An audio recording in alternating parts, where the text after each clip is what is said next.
A lot of money. This Button is a doesn't big work. smarty. Not working. Text Tony, would you please? Hold it down. No, they're not working. Text them. But that's why they don't have so much sugar, because they fat free. But he should have kept. But he know. They gluten free. Healthy. Smart. Smart pants. All right, I'd like to call this budget hearing to order. Would you please rise and for the Pledge of Allegiance? I pledge allegiance to the flag of the United States of America and to the republic for which it stands, one nation, under God, indivisible, with liberty and justice for all. All right, tonight we have CWLP, Convention and Visitors Bureau, and we'll end it with Mr. McCarty. And maybe, Julie, maybe we'll just have you do it instead of Bill. So without further ado, so Doug is not, he's not calling in. All right, so who's presenting? Amber, you presenting? Okay. You sure you don't want to? All right. Last chance.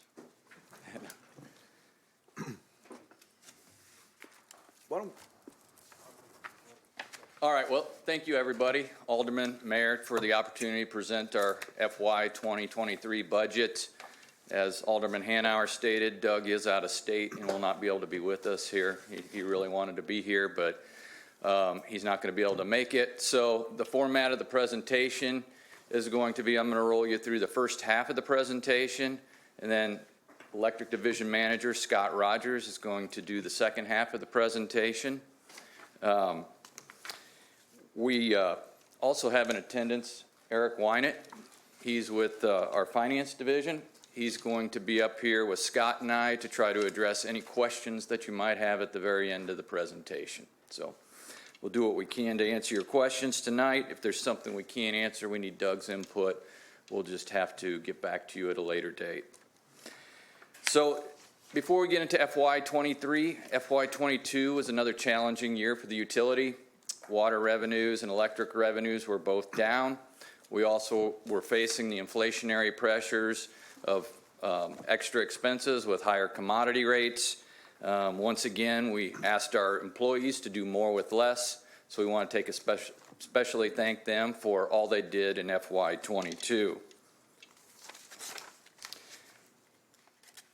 CWLP and the electric and water utility are, I guess their organizational chart falls into 5 major categories. We got the electric division, which of course Scott Rogers is in charge of, the water division, which I'm in charge of. And we also have a finance division. Ken Crutcher is our current director of finance.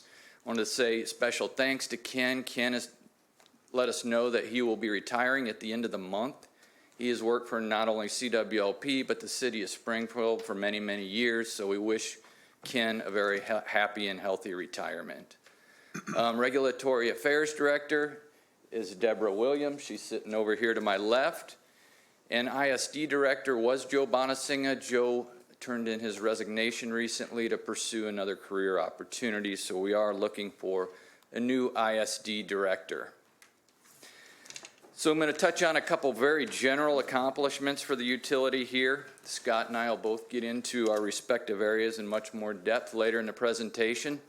But one big one for the water fund was we refinanced $13.7 million in bonds. So this was maybe our third refinancing effort in recent years.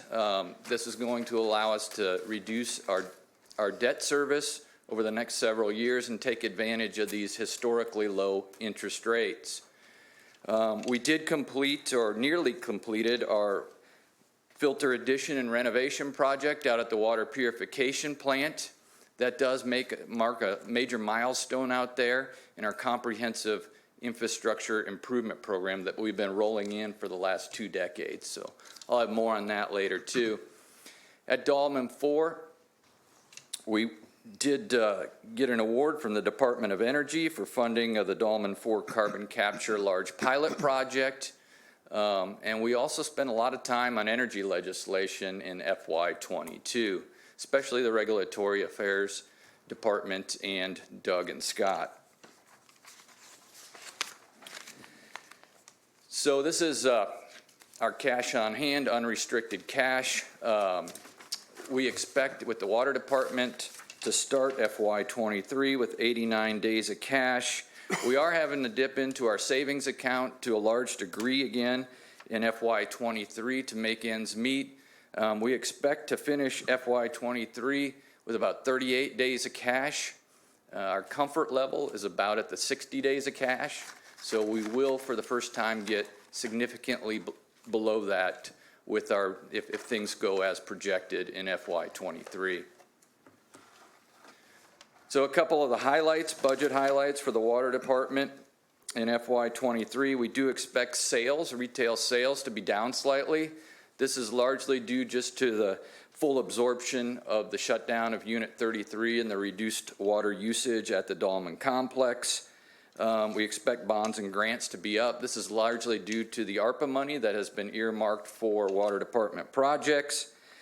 Operating expenses will go up sharply. I'll get into this more later, but this is largely due to increases in a few key commodities out at our water treatment plant. And debt service will be down slightly, and that reflects the refinancing efforts we made in FY22. So here's the electric department's unrestricted cash, pretty enviable from a water manager's perspective. 150 days of cash to start with in the electric fund. They expect that to be basically balanced, maybe use a couple days of cash and end with 156 days of unrestricted cash. That's a good financial condition, certainly for the electric division as we sit here currently. But keep in mind, we've got a lot of major electric division projects coming up that will cut into these days of cash in the years to come. So just a couple highlights on the electric side in terms of FY23. Retail revenues are expected to be nearly flat or slightly declining. Wholesale sales are expected to be down, as well as production expenses. This is due to the retirement of 33. Obviously, we're going to produce less power, have less expense, but we're going to sell less on the open market. And then we expect general expenses to be up sharply. This is largely due to an increase in the pilot contribution from the electric fund, a new tree crew, and increased property insurance rates. So in addition to delivering units of water and kilowatts of electricity to our customers, we do provide ancillary services to both the city and our citizens in form of pilot, city, and shared services. We have an ISD department that services the whole city. We do streetlight operation and maintenance, traffic light operation and maintenance. We provide water for firefighting, along with a number of other services to the city and to the citizens of Springfield. So in total, we spend about $16 million on payment in lieu of taxes, city and shared services. About 15 of that comes from the electric division, and about $1 million comes from the water division. So now diving into the water department and division in greater detail. Start this part of the presentation with our FY22 accomplishments. I touched on this earlier. We did finish our filter renovation and addition project. That project involved the addition of 4 new sand and anthracite filters, as well as the renovation of our existing 12 filters. As I'd indicated before, this marks a major milestone out at the treatment plant. This is the very last project in our comprehensive improvements program out there that was rolled in starting in 2008. The program itself was financed through bond issues in 2008 and 2012. The program involved the replacement of our 5 Spalding dam gates, a renovation of our intake structure, a brand new shoreline low service pump station, renovation of our original 3 clarification units, a new chemical feed building, 4 new filters, a 6 million gallon clear well, and a brand new high service pump station. So it was certainly a major project, and this is a major milestone for us to wrap all that up after about a decade and a half of work out at the treatment plant. At our Mason Street Water Distribution Center, it was more or less business as usual. We replaced almost 4,000 direct read water meters with automatic meter reading equipment. We installed over a mile of water main and almost 100 water services, as well as all related ancillary fire hydrants and valves. We did a leak survey on about 1/4 of our water distribution system. This is an effort to reduce our unaccounted for water. Completion of this year's leak survey marks the 3rd time we've been around our system looking for and repairing leaks. We also completed phase 1 of our lead replacement program. Under phase 1 of the program, we replaced 150 lead service lines throughout the city of Springfield. Last year was an above average year for main breaks. We had 120 main breaks last year. We typically have somewhere around 100. Out at our Water Resources and Lake Services Department, we stabilized almost a mile of shoreline. It was a light year in terms of connecting lake homes to sanitary sewer. This was largely due to lack of funding. We expect a huge uptick in activity in that particular project area, mainly due to the ARPA funding that's been earmarked for it. We applied for some grants to improve our lake area parks. We rolled out phase 1 of our IRAP program. That's the deer hunting program around the lake. We expect to make some pretty progressive changes, try to expand that program next year to increase the take.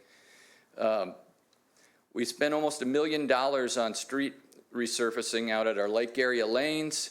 And then we managed 3 grants out in the watershed. So these are the grants that allow us to install best management practices that try to keep nutrients out of Lake Springfield. So another big accomplishment in FY22 is that we were able to provide all these services and projects, as well as run a first-rate water department, all while having the very lowest rates in the state. The next lowest rate structure belongs to the city of Quincy. Their rates are about 35% higher than ours. And not all of these utilities process water in the same manner or have the same raw water source, so they're not all a direct compare. A couple of our more direct compares are the city of Decatur, the city of Bloomington.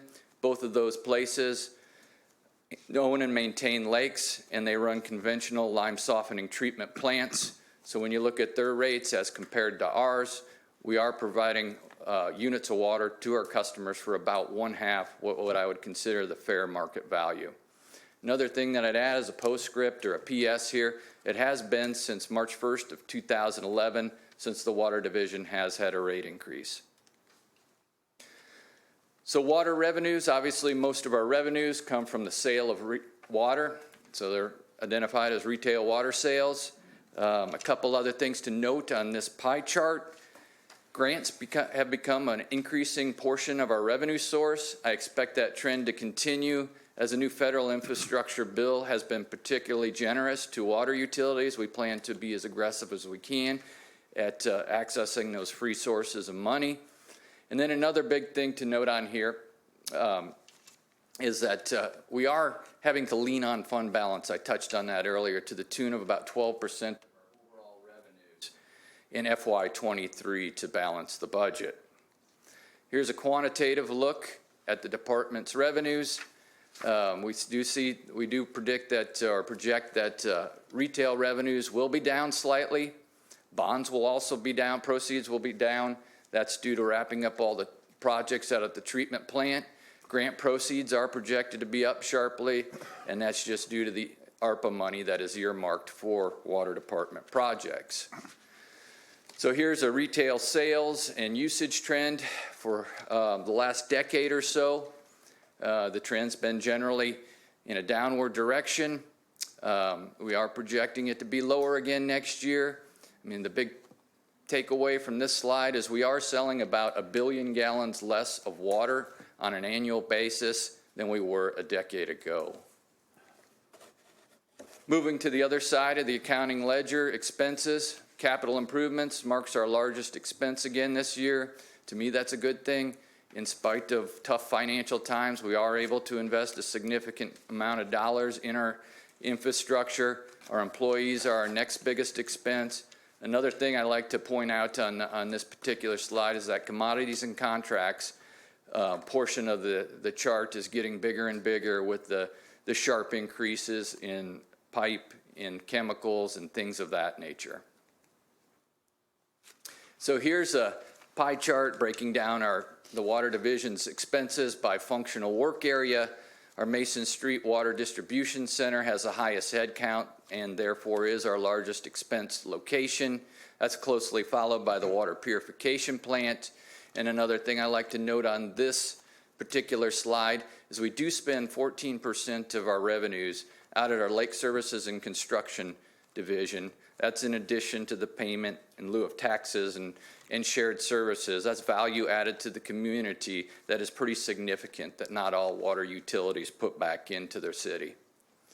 So here is a look at our expenses, kind of a quantitative look at what's going on there. Personnel services or our employees are up just very slightly due to modest cost of living raises projected in FY23. Capital improvements are down. Again, this is due to wrapping up our efforts out of the treatment plant. And then I'll get into commodities and contracts in a little more detail, but they are up sharply to the tune of about $1 million. We do have a little relief in debt service, and that does reflect, again, our efforts at refinancing in 22. So here's our chemical expenses over the last 20 years out of the treatment plant. It's always been kind of a generally rising graph bar chart, but you can see our projected expenses in FY23 are really taking off. That's due in specific to a couple specific commodities like chlorine. There's a lot of supply chain issues with these types of commodities and their scarce availability. We paid about $400 a ton for chlorine in FY22, and we will pay about $1,600 a ton for that product in FY23. So a 400% increase over the course of 1 year. So we do have 5 projects that are earmarked for ARPA funds. The lake recirculators that have been the subject of much debate recently. Replacement of the South Fork pump stations. So these are the pumps that move water from the South Fork of the Sangamon River into the lake in times of drought. The pumps that are in operation out there today are still the same 1951 pumps that were put in the drought of record here in Springfield. It's probably time to replace those units. Emerson DCS upgrades. This is a controls upgrade out at our water purification plant. It involves an upgrade of the operating system as well as a cybersecurity software upgrade. We do plan on contracting with an engineering firm to assist us with research and development on the intermittent seasonal taste and odor issues. And then we plan on doing a complete lead service line inventory out in our distribution system. So at water distribution, big project going on there this year is we are replacing our municipal equipment garage, relocating some of our site storage and our site parking. This is all necessitated by the 10th Street Rail Corridor project. We'll also put more money into our infrastructure out there with our water mains, hydrants, and valves to the tune of about $1.25 million. And we'll continue our march to try to automate our entire meter reading system. So lead has been a big topic of a discussion in the water industry in the last 10 years or so. We do have about 10,500 lead service lines in the city of Springfield. Legislation is going to mandate that we begin our lead replacement program by 2027. We have been proactive, and we are already in phase 2 of our replacement program. In phase 2 in FY23, we plan on replacing an additional 300 lead service lines throughout the city. So we have a couple other big projects that we're working on. Our supplemental water supply project. We continue to have discussions with the U.S. Army Corps of Engineers. The next step in that process is to roll in the public comments that we received in our revised statement of purpose and need that went out this fall into a revised SEIS.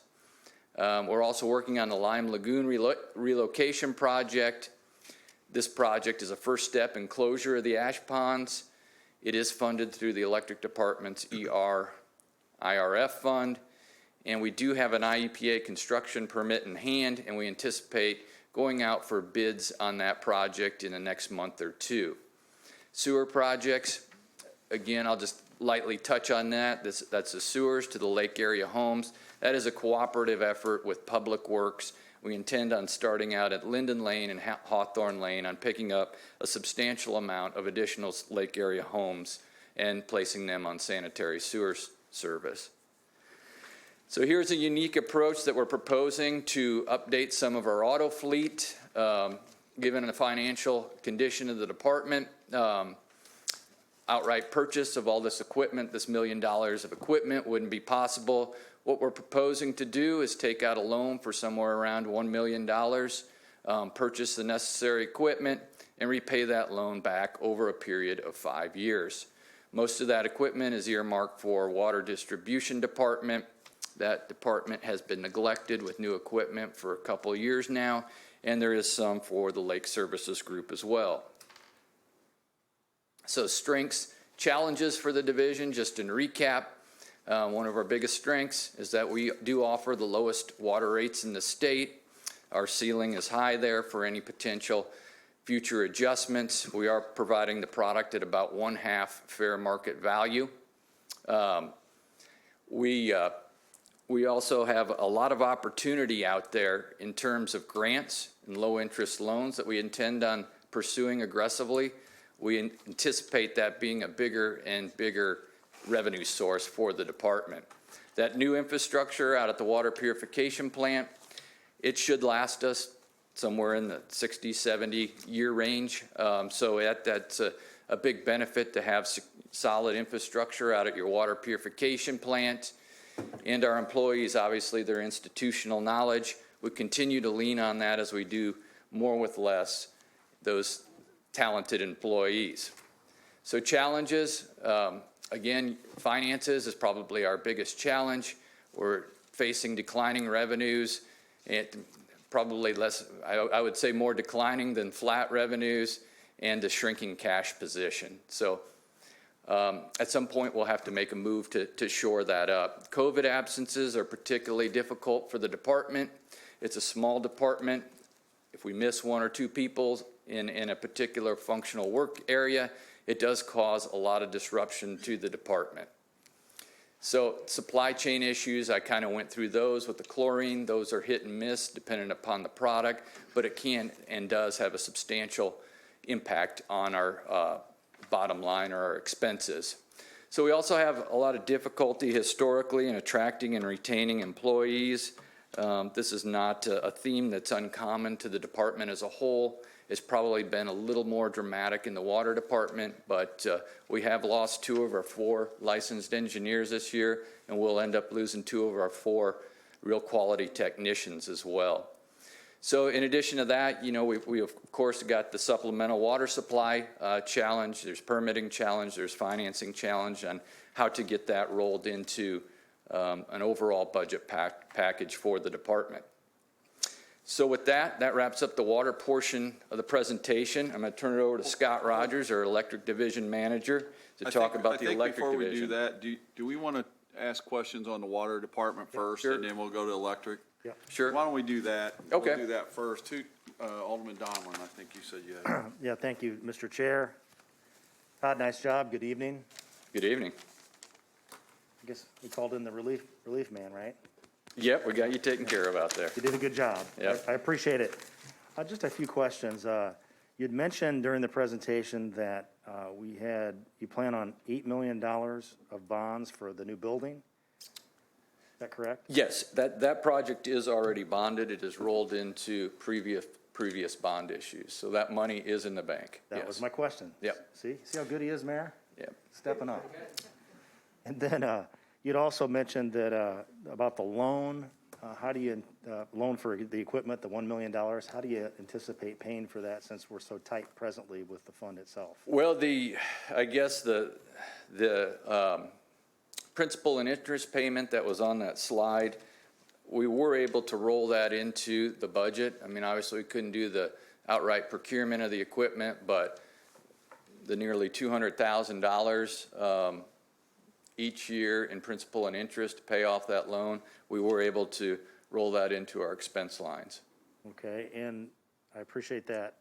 So it's coming out of the general budget, there's no anticipated rate increase as a part of that. No. So what, when we have a budget crisis, and your charts clearly indicate that the water fund is having some stress, financial stress is put on it. And so when we have a budget crisis, of course, there are at least 3, if not more, kind of phases of cuts that you make. And tell me where we are. I mean, as far as, are we in the drastic cut stage? Are we in the initial phases of that? What has the Yes. department done with this budget to cut expenses and to basically, I know that chart was very helpful that showed the rates, that's fine, but we didn't see anything as far as what kind of cuts and how lean we are, just to demonstrate, where we fall as compared to others. So let's just focus on us. Yeah, no, that's a great question. So, when you ask where we are in the process, we think we're going to be okay for FY '23. We have made pretty deep cuts in all areas in the budget. One thing, we went about those cuts in an effort, basically we were trying not to impact service in making those cuts. So I would say we've leaned the budget up as tight as we can. We think we're going to be okay in FY '23, but beyond the cuts we've made this year, you're looking at potentially impacting service. So let's fast forward a year. Where are we? Well, yeah, I don't know. We'll see. We're waiting for the numbers to come back in the FY '22 audit, and I'll be able to stand here and Yeah, but Todd, ask. your experience and the people sitting, where are they, behind me, they understand that, on a daily basis, I know the corporate fund does this, I'm sure it's citywide we do this. We have a 3-year trend, we understand, we don't go out too far because things change. Where are we going to be next year and the year after? That's not too far off. I know we've got a budget for it, got to plan it. I've seen the numbers myself in my time. So where are we? Where are we going to be? So, I think, again, FY '23 is going to be fine. We'll have to see where we're more concerned probably with the available unrestricted cash on hand than anything else. Right. So, we'll lean up as much as we can throughout the budget cycle, and hopefully we can hit 60 days. We're projecting somewhere close to 40. It's a little uncomfortable, but it'll be okay at that point. But yeah, long term, obviously the takeaway is that at those rates, at the level of service the citizens are currently enjoying, there's going to have to be some type of movement in terms of a rate increase. And this doesn't include any major expenditure related to a potential new lake, is that correct? It does not. Does not, okay.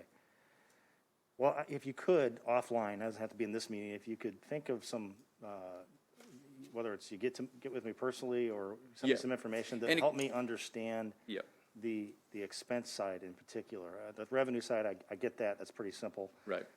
That would be helpful. For the next Obviously, couple of yeah, years. the revenue side's easy. We're selling less water. We're selling at the same rate that we were a decade ago. So revenues are down. Expenses with the inflationary factors are obviously up. We do hope that we can continue to be creative and maintain the level of service at the current rates for, a couple years here. Some of those methods may involve grants and some of this federal dollars that are out there with the infrastructure bill. We're hoping to do some things like that. And then obviously you've seen another creative way where we've tried to shore up our auto fleet with loans as opposed to outright procurement.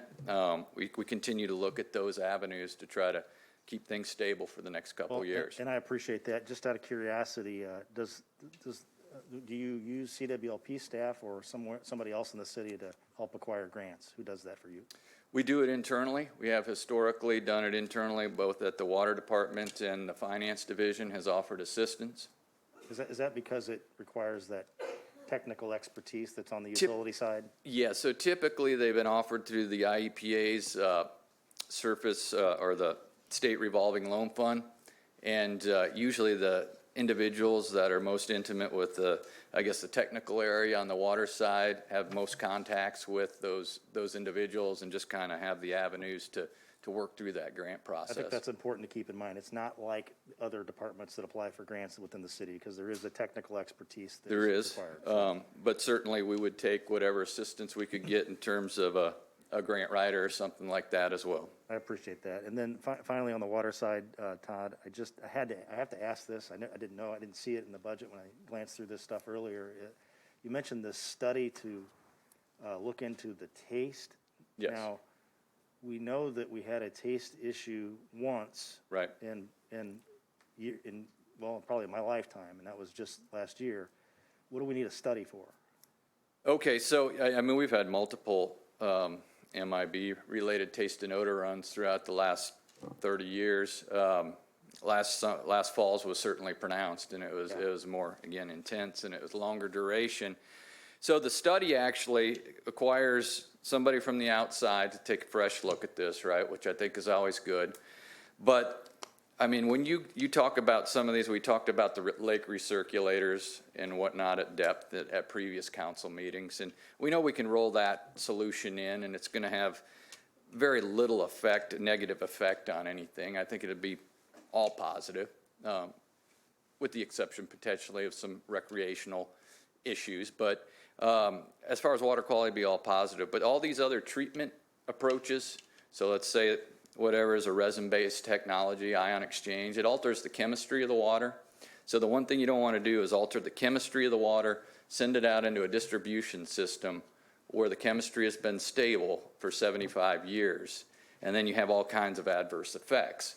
So we think we need to do pipe loop studies if we're going to try something like that, and do small-scale projects and work through that if we're going to try some other avenue like that. Well, it's a $250,000. That's why I asked the question. I knew there would be a technical answer. Yeah. You've done a good job of at least giving me the tip of the iceberg, and I appreciate that. I tried, Mr. Chair, yep. That's all I have.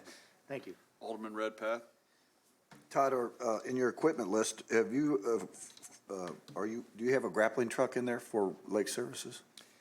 Are you talking about the new tree crew? Yes. Yeah, I think that's budgeted elsewhere, is it not?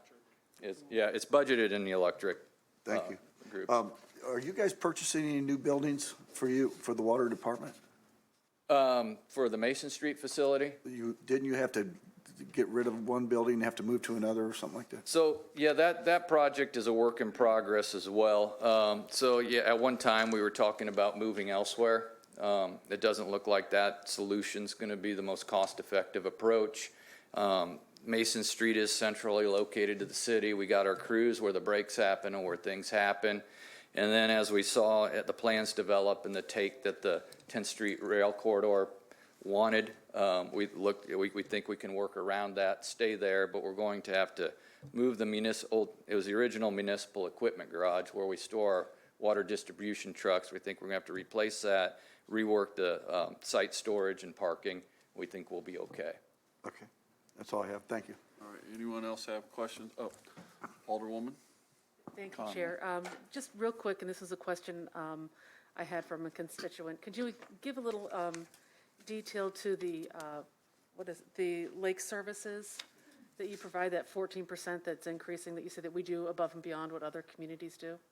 Yeah, so, I mean, we obviously own and maintain a lake and all the marginal land, and I think we've accentuated how important it is to maintain those marginal lands with some of this discussion on nutrients and taste and odor and whatnot. So that's a service out there. You know, we have a number of parks, and you have the beach house, and we got all those things that are services for the city, as well as maintaining our raw water source out there. That's where that money goes to. So if you had a wealth community or something like that, you would have zero investment in something like that. Thank you. Yep. I have one question for you.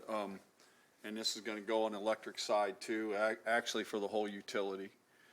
For the flat, and I'm going to go back and look, but it seems to me that whenever I see equipment, every year I see a new truck for supervisors in every section. Supervisors, new trucks. Supervisors, new trucks. I want to know, you guys can go back, because I'm going to go back and look and see. I want to know how many vehicles we have for supervisors, why they need the vehicle, and why they can't use their current vehicle. Right. Because real quick, I just have noticed, and you guys know I go through a budget pretty good. In the past years, we've had it quite a few times. And it seems like if we need vehicles, let's get them to the people that need them and not the supervisors. They can drive an old, truck. Let's get the people that need the vehicles to the vehicles. People that are downtown here that they can take their own car out to the power plant if they need to go or whatever. I mean, that should be part of the job, but we shouldn't have vehicles just sitting around in a garage here unless we absolutely need it. My only concern is when we're talking about, a kind of a distressed situation, we need to look at, do we need all the vehicles? I've got other departments that have said, man, we're struggling. We got these old vehicles. And then we look out at CWLP, they're driving brand new shiny vehicles. And it's not just one department that said that. It's a lot of them. So we need to really look at that. Yeah, I mean, in response, I guess what we could do for you is come up with a list of the vehicles we intend on replacing, what purpose they serve, and mileage and condition, and tell you, I mean, these are the ones we intend on replacing. I'm not sure that I've got the detail to answer that question tonight, but yeah. Thank you. Anyone else? Alderman Williams, and then Alderman Gregory, and then the mayor. Okay. So when you're speaking on your challenges, I didn't catch the backup water supply. Can you elaborate on that? Yeah, so what we're currently working on, we did I don't know if this is before your time on the council or not, but this fall, I guess it was probably about August, September, we came out with a revised statement of purpose and need. So it basically, stipulated how much additional capacity we think we need and what we wanted that project to look like. So the Army Corps of Engineers works that for us. They by code, they have to, I guess, control that process. And so we got a number of comments back on that, both positive and negative.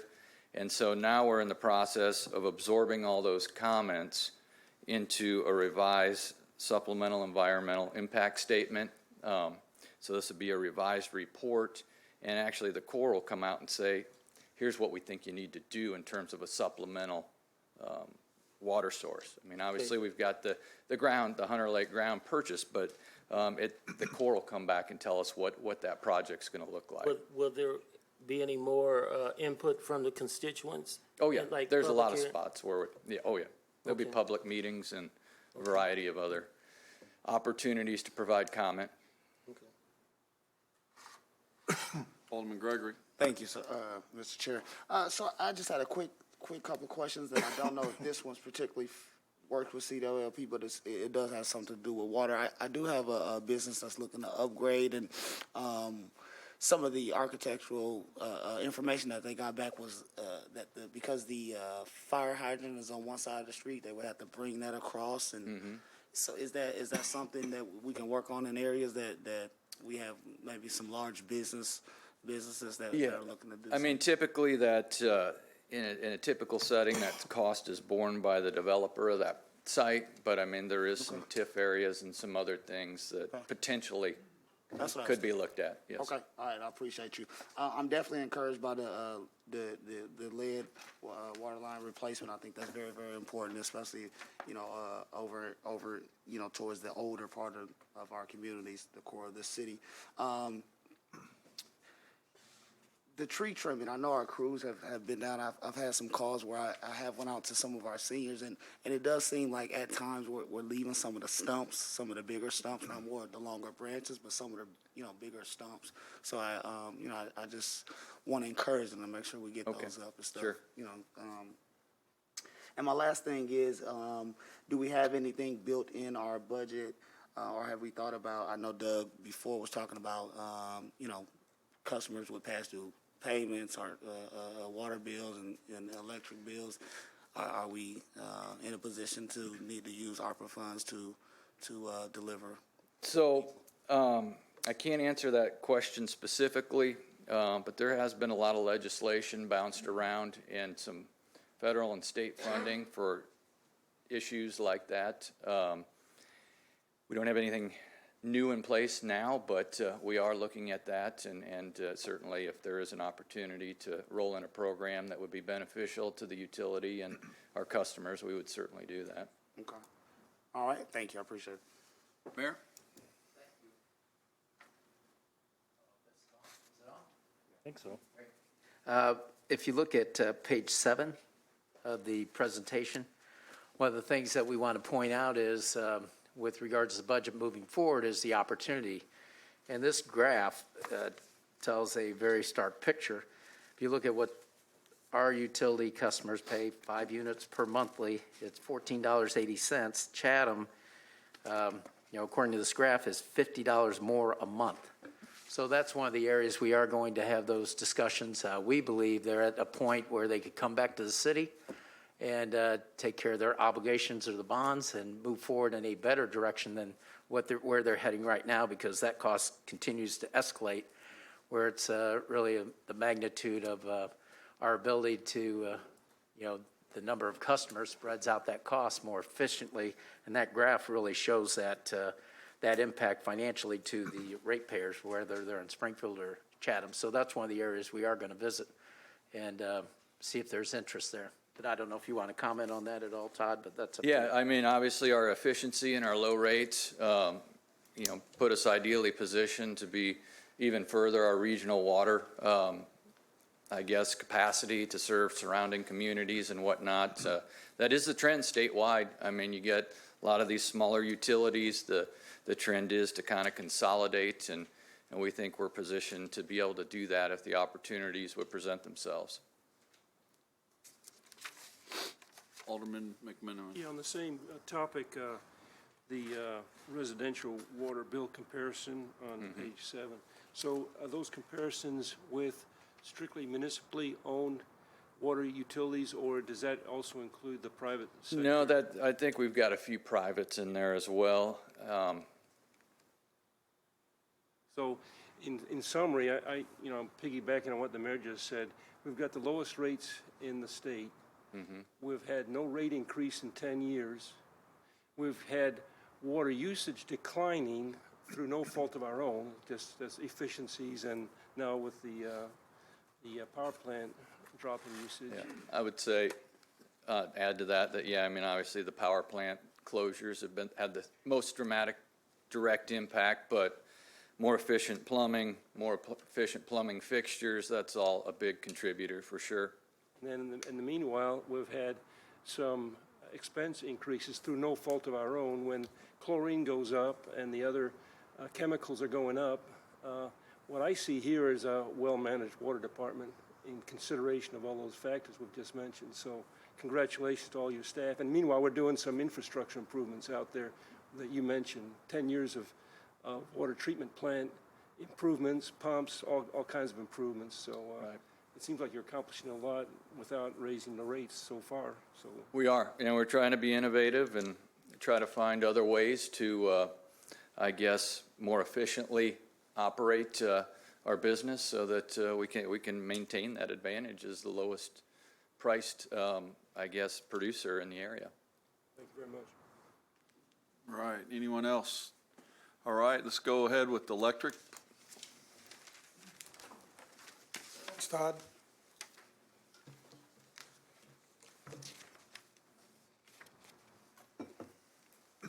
Back to where we should be here.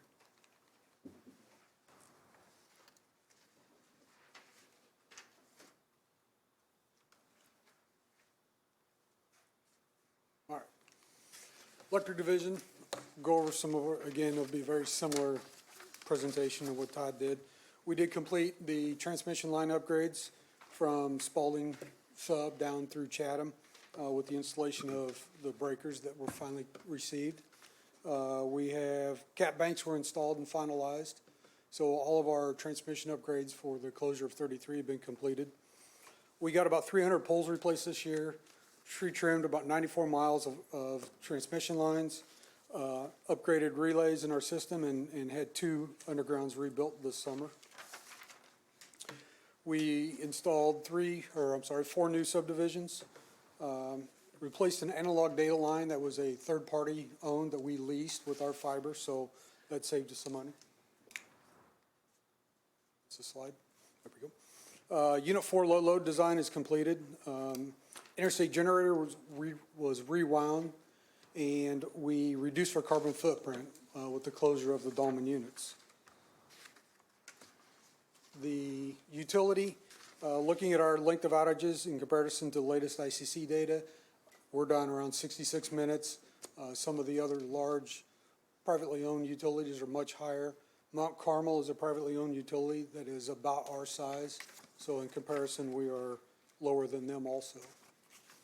Looking at some of our electric fund resources, obviously, like the water division, our resources are primarily our retail sales.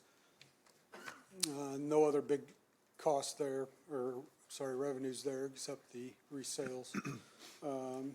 One thing to note on here, $6 million in wholesale sales decrease.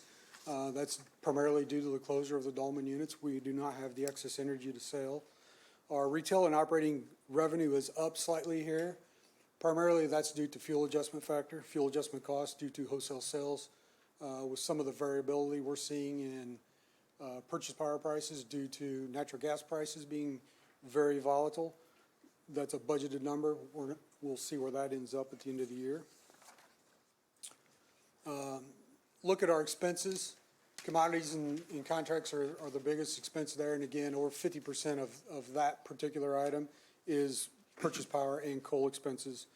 Personal services typically is our next biggest, and it is again this year at 23%. Looking at it from a quantitative perspective, personal services down $3 million. Primarily, that is due to the closure of the Dolman plants. Capital improvements, you can see we dropped $5.5 million again this year. Primarily, that was some budget restrictions and some of the unknowns with supply chain issues. Commodities and contracts up $10 million. With the variability in natural gas pricing right now, we do have an increase in coal that we expect to burn this year.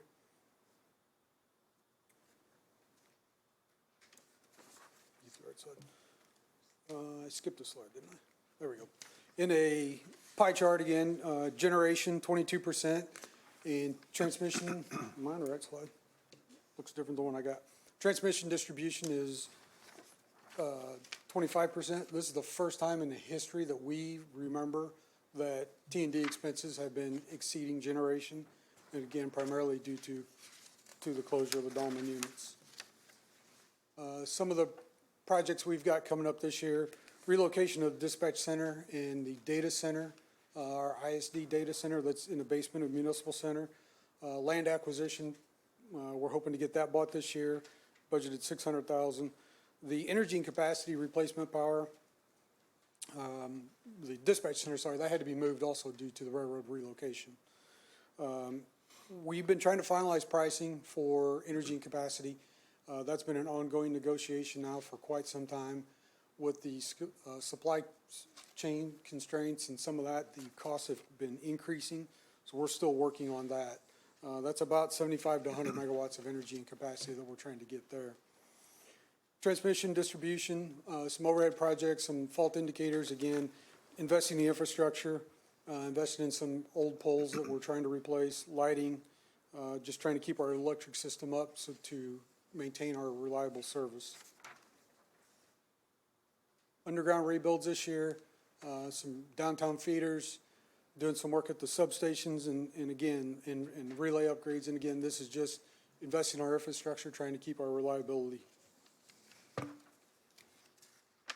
The generation, as I mentioned earlier, interstate, the generator rewind is complete. That was a failure that we did on some testing. We also had a turbine overhaul scheduled due to supply chain and getting material and parts for that. We'll finish that up this year. Settling basins, these are part of the environmental regulations for wastewater treatment from the FGD systems. $2.5 million out of the ERIRF fund.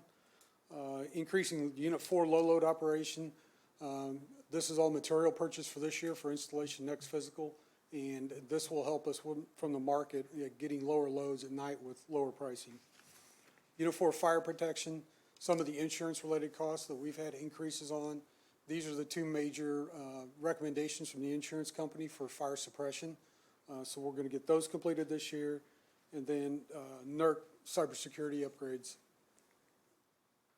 And similar to the water division, we are looking at getting a loan for about $1.5 million worth of equipment. And again, there's a lot of vehicles in here too. We just took advantage of low interest rates rather than funding this all at once and spread those costs over 5 years. Some projects coming up this year, some large projects that are this year and will continue on for a few years. Demolition of the decommissioned power plants. We're going to put an RFP out with the commodity prices being so high. There's a lot of steel and a lot of very expensive alloys out there. We're going to see where those fall and if those make sense to pursue further this year. New dispatch center I mentioned earlier. Purchase of land and beginning geotechnical testing to finalize design. Overall, that project over the next few years is going to be $13 to $15 million estimated. We have submitted the permit for closure of the ash ponds for cap and close. That's $8 to $10 million out of ERIRF. AMI, so Todd talked a lot about AMRs, which are automatic meter read. The electrics division, we've already completed all of our meters to AMR. The next technology is AMI, and this is an advantage of being able to look at more data in a real-time aspect. And this kind of gets into some of the rate structures and some other items that we might be able to do to take advantage of some of this down the road. Electric vehicle charging stations. We are looking at some of the infrastructure bills that are out there and looking at what grants we can get. Right now, what we've been seeing so far, these are way more expensive than we anticipated, and depends on how you structure it, but they're around $200,000 per charging station, and a lot of that depends on infrastructure costs, depending on where they are. If we're trying to get some downtown, what we're looking at is getting them close to the interstate, getting them into downtown areas. You get into some of that and getting the infrastructure for a level 1, level 2 charger and the amount of energy they require. That's a complete different design for a distribution system we're going to have to look at. Smart city network. This is something that we've been looking at for a while. We're at the point now that would interface with the AMI system, and we're evaluating whether it's better for us to build our own system or whether we contract with somebody with an AMI solution and have them operate and maintain that system for us.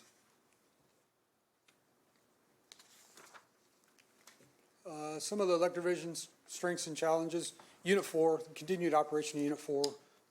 It's been very reliable the last few years, and we will continue to make it that way. Our financial condition, as Todd mentioned earlier, we have still a significant amount of cash on hand that is unrestricted. When we say unrestricted, that is unrestricted per the bonding companies. A big portion of that cash on hand is about $25 million ERIRF funds, which are restricted internally through ordinance that the council will put through. So there's some challenges there pending some of these outcomes of some of these other large projects we're working on. And again, our employees, they're, like Todd said, they're doing more with less, and the electric side is no different. Some of the challenges, volatile market and prices. As I mentioned earlier, that's related a lot to the natural gas. Just since last February with the Winter Storm Uri, gas prices have been very volatile. And to give you a rough idea, we were looking at going into February, gas prices this year. The gas prices began around $3.50 a decatherm. They ended the month at $6 a decatherm, and they were all over the map during that month. So when we talk about some of the variability of purchase power and some of our costs that we're not sure where they're going to be, that's one of the major challenges we have. Again, declining revenue, similar to Todd. I've got a slide here I'll cover in a second where we're showing some of the decreases there. Environmental regulations, ever-changing. Some of the issues that we've talked about previously with ash ponds and the issue with the US EPA on that phase A, or Part A demonstration, state and federal not being aligned and some of the challenges there, and that takes a lot of manpower from our employees. That's a challenge, big challenge to us. Again, COVID, leave of absences, having employees out for periods of time, and supply chain issues. We're seeing similar supply chain issues. I know that came up not too long ago with some of our transformers. We are taking steps to mitigate that, We have purchased about 2.5 years' worth of transformers from what we normally would stock. So we are in the process of that. And again, we have aging infrastructure. You know, we look at some of our pole replacements, some of our underground areas that need rebuilt, some limited funds. As you've seen from some of our earlier slides, our capital improvements down. Again, trying to cut costs, and I'll cover that also here in a second on where some of those issues and challenges are coming from. One thing I did want to bring up, Dahlman unit staffing, just to give a little background and history and where we're at today. In 2019, there was 177 employees at the plant. You can see the breakdown of where they were in different areas. In 2022, once the retirements of the plant's done, impact bargaining is done, and some other additional retirements through attrition we're looking at, we will down to 72, or we will be down to 105. We'll have a reduction of 72 total employees. 18 of those retired. Some vacant positions that we've had open, we've eliminated those. And working diligently with other departments who have been very good to work with and very good for us, we've transferred 37 employees to other city jobs. There's 5 employees that have left city employment. They didn't retire or get fired or anything. They just left on their own and found other positions. And currently where we're at through negotiations, we're looking at 8 employees left. We're still working with other departments trying to find those employees' positions. Some of those employees have already told us they're just waiting for the retirement, and they got their layoff notices and they've already found other positions. So even though there's 8 leaving, not all of them are just getting laid off with no further employment opportunities. Talked about our revenue declining. This is an idea, it gives you a good picture of what's going on with our electric sales in kilowatt hour, or this is megawatt hour, sorry. You can see it's averaging up just under 1% a year, and that's been a pretty constant and steady decline. Obviously, in FY21, that was really due to COVID. So if you take that out and look at that trend, it's still in that just under 0.75% to 1% range continually.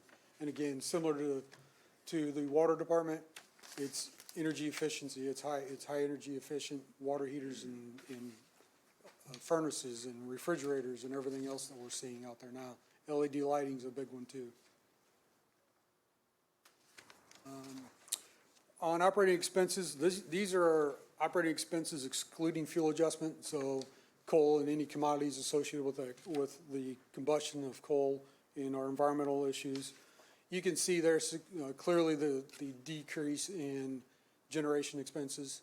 At the same time, we've been increasing T&D expenses to help foster some of the infrastructure improvements we're doing. One of the other, at the bottom, it's kind of hard to see, the pilot in general expenses increasing. And again, some of that's been due to some of the external, the tree crews, some of those items, the pilot fund going up, insurance costs going up. And those are a lot of things that drive that. And I got a slide here in a little bit that'll cover some of these. Actually, it's the next slide. Pilot fund's up another $1 million this year, estimated. Our insurance is up again. We're estimating another increase. Just as we talked about, probably it was June or July of last year with the insurance ordinance. That is up because insurance companies are not interested in insuring coal. So there's a lot of challenges there. Shared services, city services that we talked about earlier, they're up. Lake Services Tree Crew, which is the grapple truck that Alderman Redpath asked about earlier. MISO transmission fees, this one's been over a period of time. It's not up $2 million this year, but over a period of time, that's been up $2 million. I know you've heard us talk about this before in the past. With the renewals and everything else, the biggest impact is going to be the building of those transmission lines to get the renewables that are in the middle of the country to the coast. Anytime those transmission lines currently come close to our system and there's a marginal benefit, that cost is going to go up for us, even though it's not connected to our system. So that's something we're going to have to watch closely and look at. Capacity, this is something that we haven't talked to you a lot about. Capacity is the amount of energy we have to have in reserve to cover our native load. We've always had excess generation, so we've always had capacity. So there's been about an $8 million swing since I think it was FY15, where we used to be able to sell capacity. That was a unique year. It was a very high revenue number for that year, but we went from a revenue source to an expense this year, and it's about $800,000 to cover that energy we need to satisfy MISO's requirements, I'll say.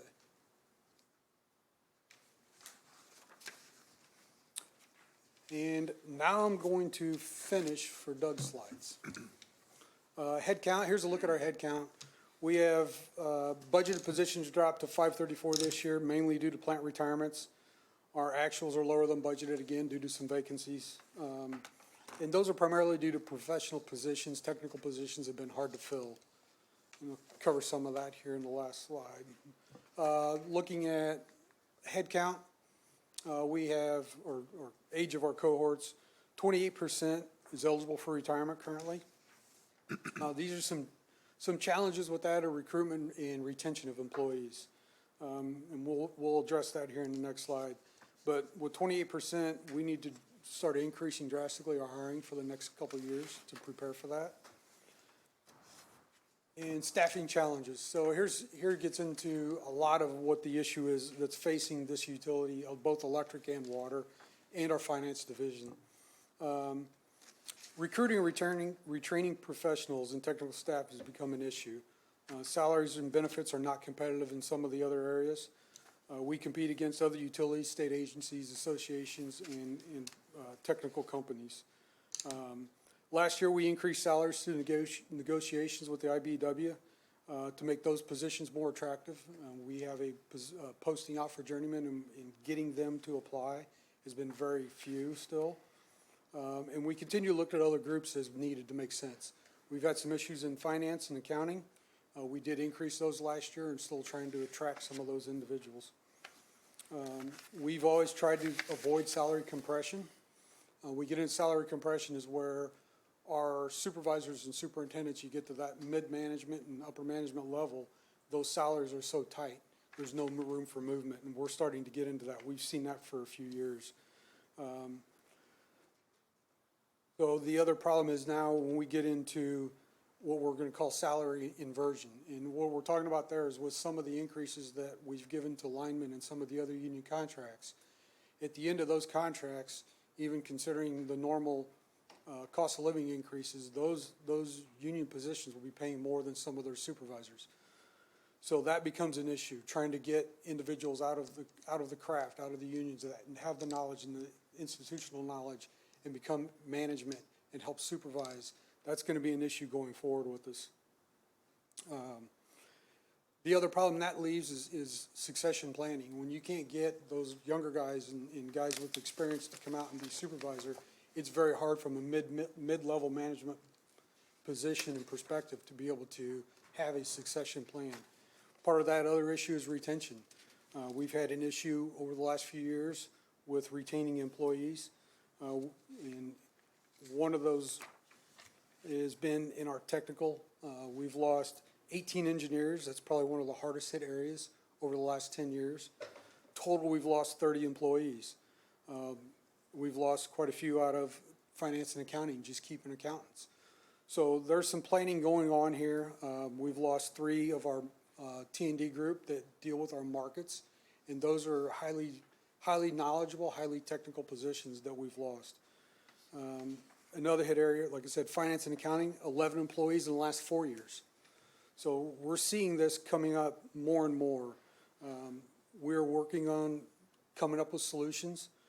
From the electric division, I've put together a plan over the next 3 years to try to get supervisors and superintendents and director levels up to get them competitive. And we're trying to shoot 3 years and have a rough range of whatever the highest paid employee is, a 10% increase for supervisors, 10% for superintendents, and on up. So we're working on it.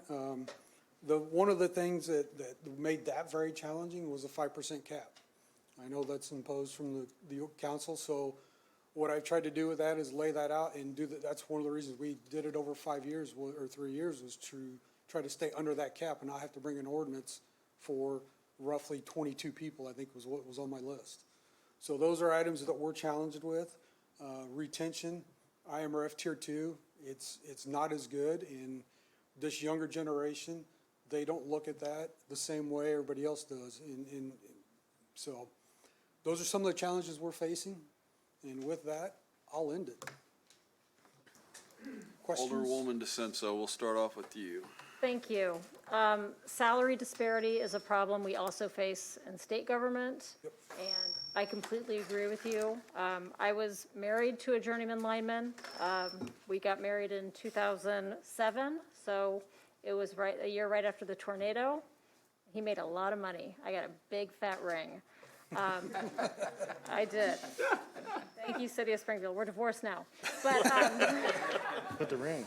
so that is something that needs to be fixed. And I have to say, it's been alarming seeing the salaries come down, not specifically to CWLP, but Mayor, your salary is probably the worst. And I'm sorry, but if you're running the city, then you've got to be up there. Well, and the power plant, too. Well, and the power plant too. You know, but that's an issue. And we face that in state government too. So I'm looking forward to seeing how you plan to address that. And we're, like I said, I looked at the electric division, we put a plan together. We're willing to work with the administration, HR, anybody, any alderman, any ideas. We're open for suggestions to help. I have some ideas. Give me or Doug a call. I'm dealing we'll with have this that on my own, discussion. so I have some ideas. I bring this up every year. I'm going to bring it up again. You're going to give me the same answer I got last year.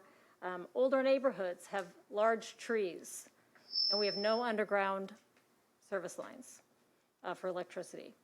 I would think that would make the most sense, would be to bury those lines. But I'm told the connection to the house is the big problem, and people don't want their backyards dug up. And amazing, I'm not even going to say it out loud, because as soon as I say it out loud, then something will happen. But, you know, I would really like that explored, because when you drive around the city and see all the new subdivisions and don't see any power lines, and then you drive through older neighborhoods with 100-year-old trees, and there's power lines running through them, it's kind of alarming. And you're right, and the biggest issue with that is again, when you start looking at infrastructure costs and where we're trying to maintain our system, then you look at the cost of that. And the primary problem with that is the line from the transformer to the meter is owned by the customer. So if we go through that project, now we have to come up with that and do that, which is not anything we've ever done before, or that customer's gonna get charged for that. And that's where it really becomes a big issue. And I Same don't answer I always disagree with get. you, but. No, yeah. Third, electric vehicles. I would be happy to have a conversation with you as far as electric vehicle charging stations go. I am part of the electric vehicle working group at the state level, so I have had conversations with many manufacturers. You are correct. The infrastructure has to be in place, but there are certain manufacturers that have programs depending on what our situation is. So I'm happy to have that discussion with you as well. We're open for any ideas. Okay. We've been studying this for a little while. We're getting to the point now where we need to move, and it's getting to, okay, where do we need, and it's one of the things we're working with some of the vendors of helping us determine where we need to put them. You know, like I mentioned, near the interstate in some of those areas, some downtown areas. But then you get into some of the downtown areas and the infrastructure required to serve that energy. If you're gonna get a fast charging system, a level 2 or level 3 system, it becomes a significant challenge. Alderman Donlin. Thank you, Mr. Chair. Just two questions. Scott, thank you. Nice job, by the way. Regarding the daily cash balance, I think the slide on page 6 says 156. Does that include the environmental rebate fund? Yes, it does. It does include that. Yeah. What's that fund up to now? Roughly 25 million. Okay, thank you. That's one thing I mentioned a minute earlier, and just to make sure that that's clear.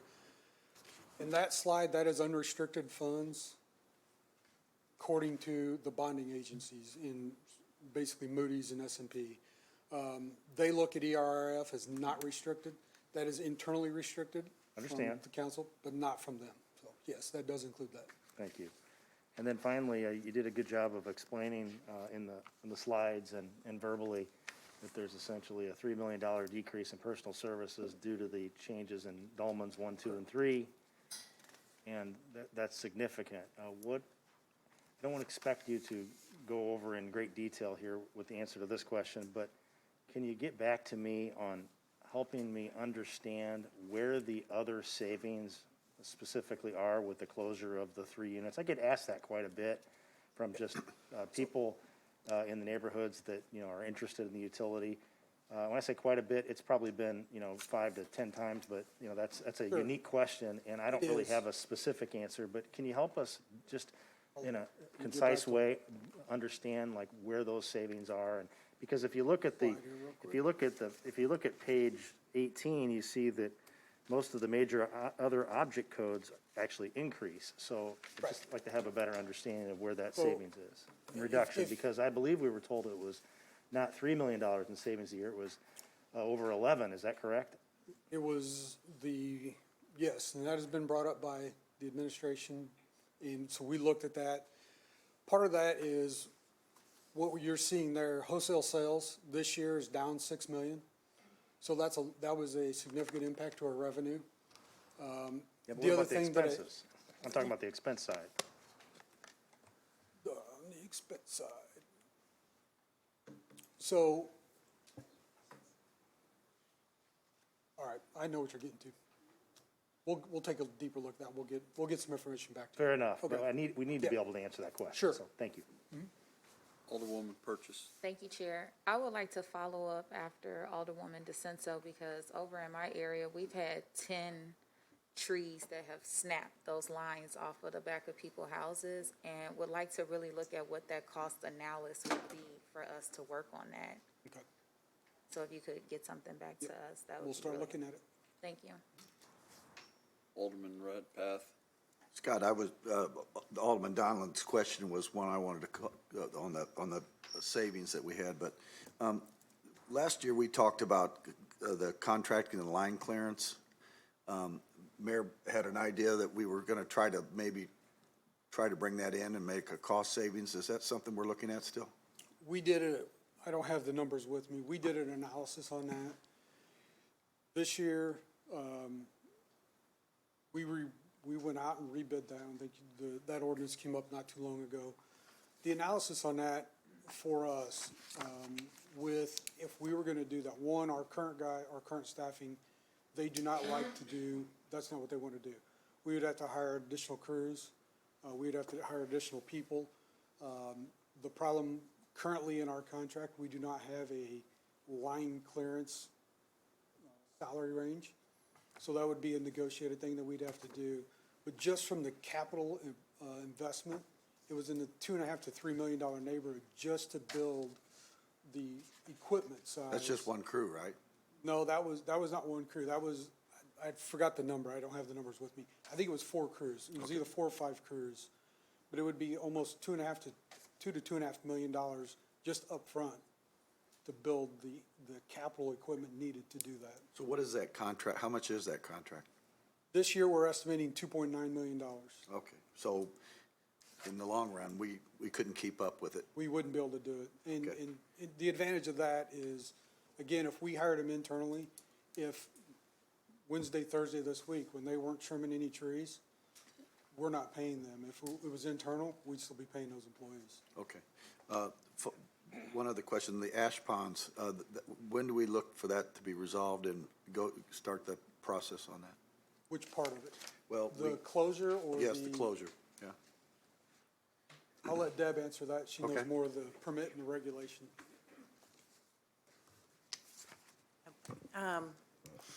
We're going to have to wait to see what the agencies do to some degree. I mean, we have a schedule laid out that we would start in '23 and finish in '26. Okay. If That's what our our, deadline is 26? if our stuff is approved correctly. If we don't get a permit in a timely manner from the agency, it's hard to know. Or if they don't approve what we've submitted, then Will we have No, will we we don't have have another public comments session, a meeting to address this again, that people can come in and talk about that? to address which part of it? The closure. I mean, we'll have, the agency will do it. Yeah, they'll have a permit. It affects process. my ward, but it affects Alderman Williams's ward. His ward butts right up to him. So Right. it's an important issue for us out there, so. Thank you. We spend a lot of time. It's important to all of us. Thank you. Real quick, Scott, good job on this, and I'm sure Doug's really missing this part of it. If my math is right, and I'm not too bad at math, but I don't see where we're getting the full savings here, because if we had 72 people leave, according to what you have down here, and we've saved 3 million on personnel cost, that's only 41,000 per person. And you and I both know that out there, the average salary ain't 41,000. Right. So there's something's going on here.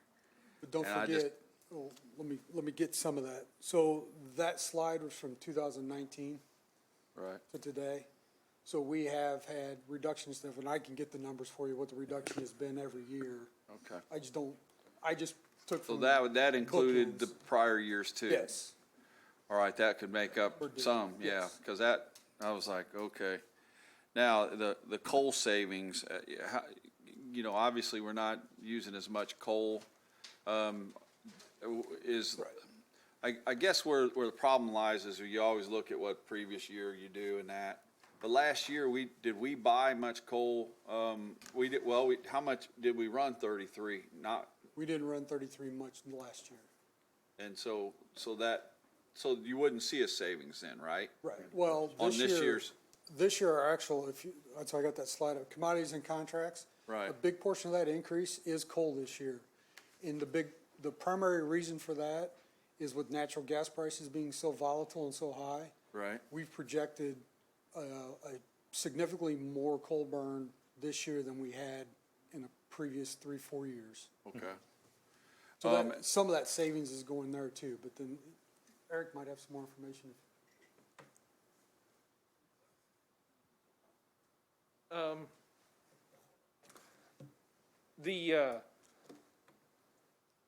A lot of it too is also purchase power. I think we'd estimated kind of low on purchase power last year. Coal was somewhat close, I mean, compared to last year. Obviously, we'll be running four. We expect more. Power prices being volatile is making the power prices that our projections go up. Right. And Eric, before you leave, I think you're part of this, the RFP for for purchasing power and that. Did we get that? Did that go, we sent it out, and I thought, did we award that? And are we having to use it now? Because I thought it was, I believe we passed something for someone, I can't remember what the company was for short term, but then we had more of the long term where it included Pawnee and some. The ordinance that you passed was capacity purchase. Right. That was what I was talking about earlier with the energy and replacement power for Dolman. Right. Those prices, we've been negotiating with them 8 months now. And every time we turn around with supply chain issues, solar panels are going up in cost, labor's going up, steel's going up.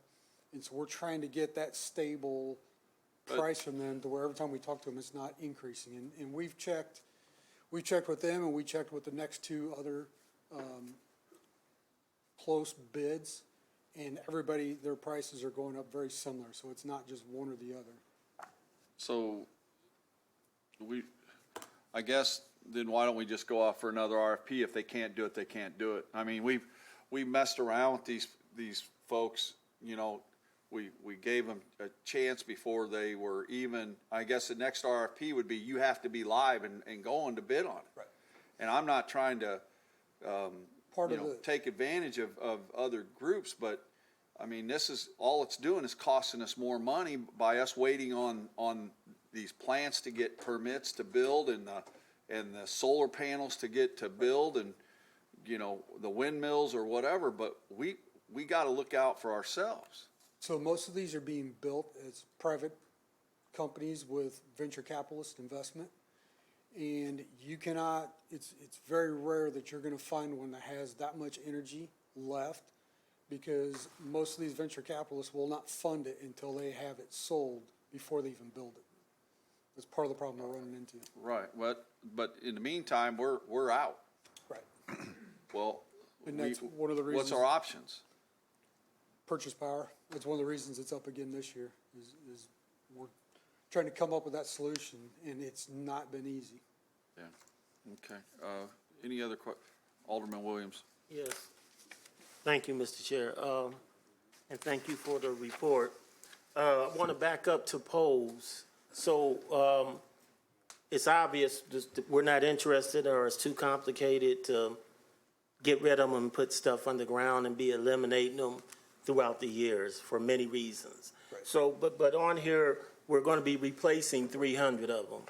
So what determines when a pole is replaced? Is it age? Is it request? Or There's a lot of things, and age is one of them. We actually have a group that will go out periodically and inspect poles. And I don't have the numbers in front of me, how many poles we have in the system and how many that we've inspected that are deemed need replaced.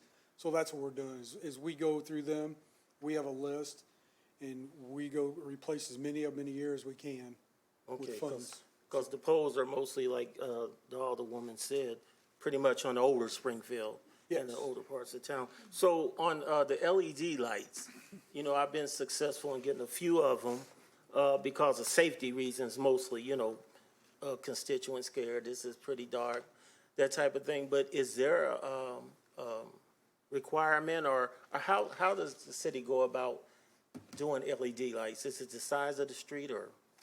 Well, we try to go through in areas, so we don't have crews just going here and there and over. As lights fail, if we get an area where there's, 2 or 3 lights out and we got crews over there, we'll replace the street while we're there. It just depends on where they're at and what they're doing. We do have a method we try to follow, But there's no map or no no, there's order? no map, no. Okay, so and I only got a few more. The AMI meters, will that eliminate estimating? Like estimating instead of Yes. reading? So the AMRs still, we get that data back. AMI is automatic. So we would be able to collect that data real time. There is no physical presence needed to collect them unless, obviously unless one goes down or a network goes down and we lose an area, we would have to go physically check it then. Okay, and last one is at the decommissioned plants. You say you're gonna demolish them, so do we know how many it is and where they're located? It's the 3 plants at Dolman. Oh, okay. Yeah. That's all right. They're done. Any other questions?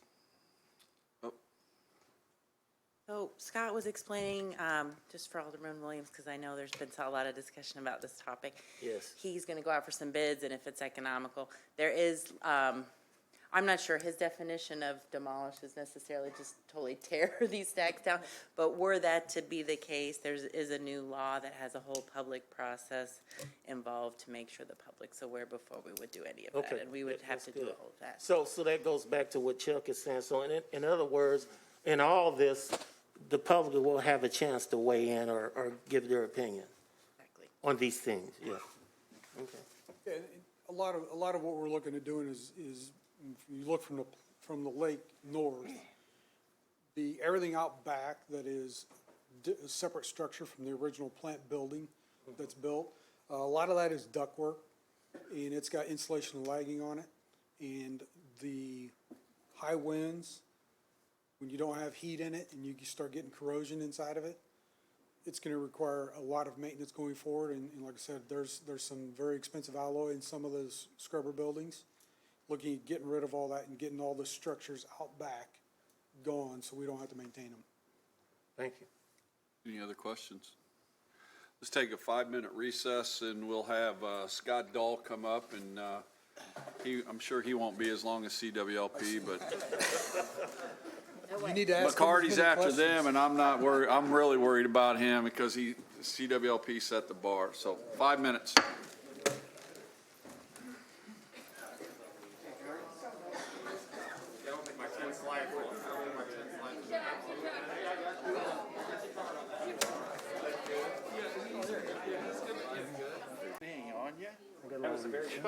Dang, man. Must be tired. Yeah, it is. I'm definitely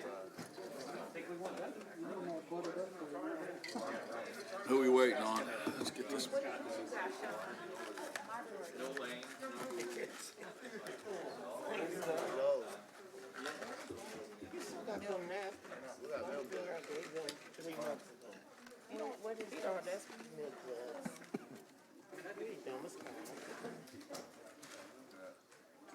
This will be a whole cavity and rickets about. Yeah, get them passed out now. Let's go. It's awful thick.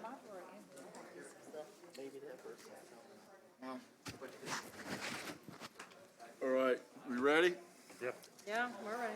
All right, let's call this back to order, and we're going to make Scott Dahl look really good here after that long presentation. So Yeah. he's assured me it's not going to be near as long as CWLP. So Take advantage of it. Mr. Dahl, go ahead with Convention and Visitors Bureau. Mr. Chair, thank you very much. Good evening, Mayor and alderpersons. Appreciate that. And I appreciate CWLP wearing you guys down a little bit for me. That's all right. Absolutely. But seriously, it's happy to be here. Thanks for waiting on me. And Chair, thanks again for your patience. Certainly appreciate that. I have only 10 slides, so we'll make this fairly efficient as we move through this. When I take a look at FY22, one word comes to mind: we were better.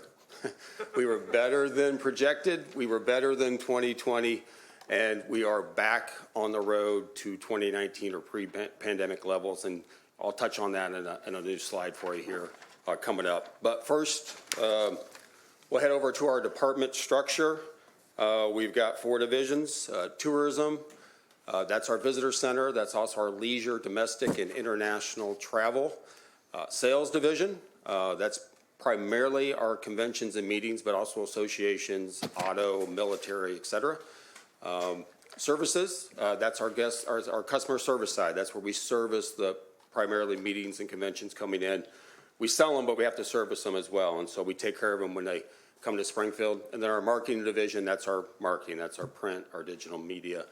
That's what we put out there, not only to the meetings and conventions, but obviously to the leisure side of it as well. Combined, 179 years of total tourism experience. So rest assured you're in good hands with the tourism side. We have a lot of experience at the CVB.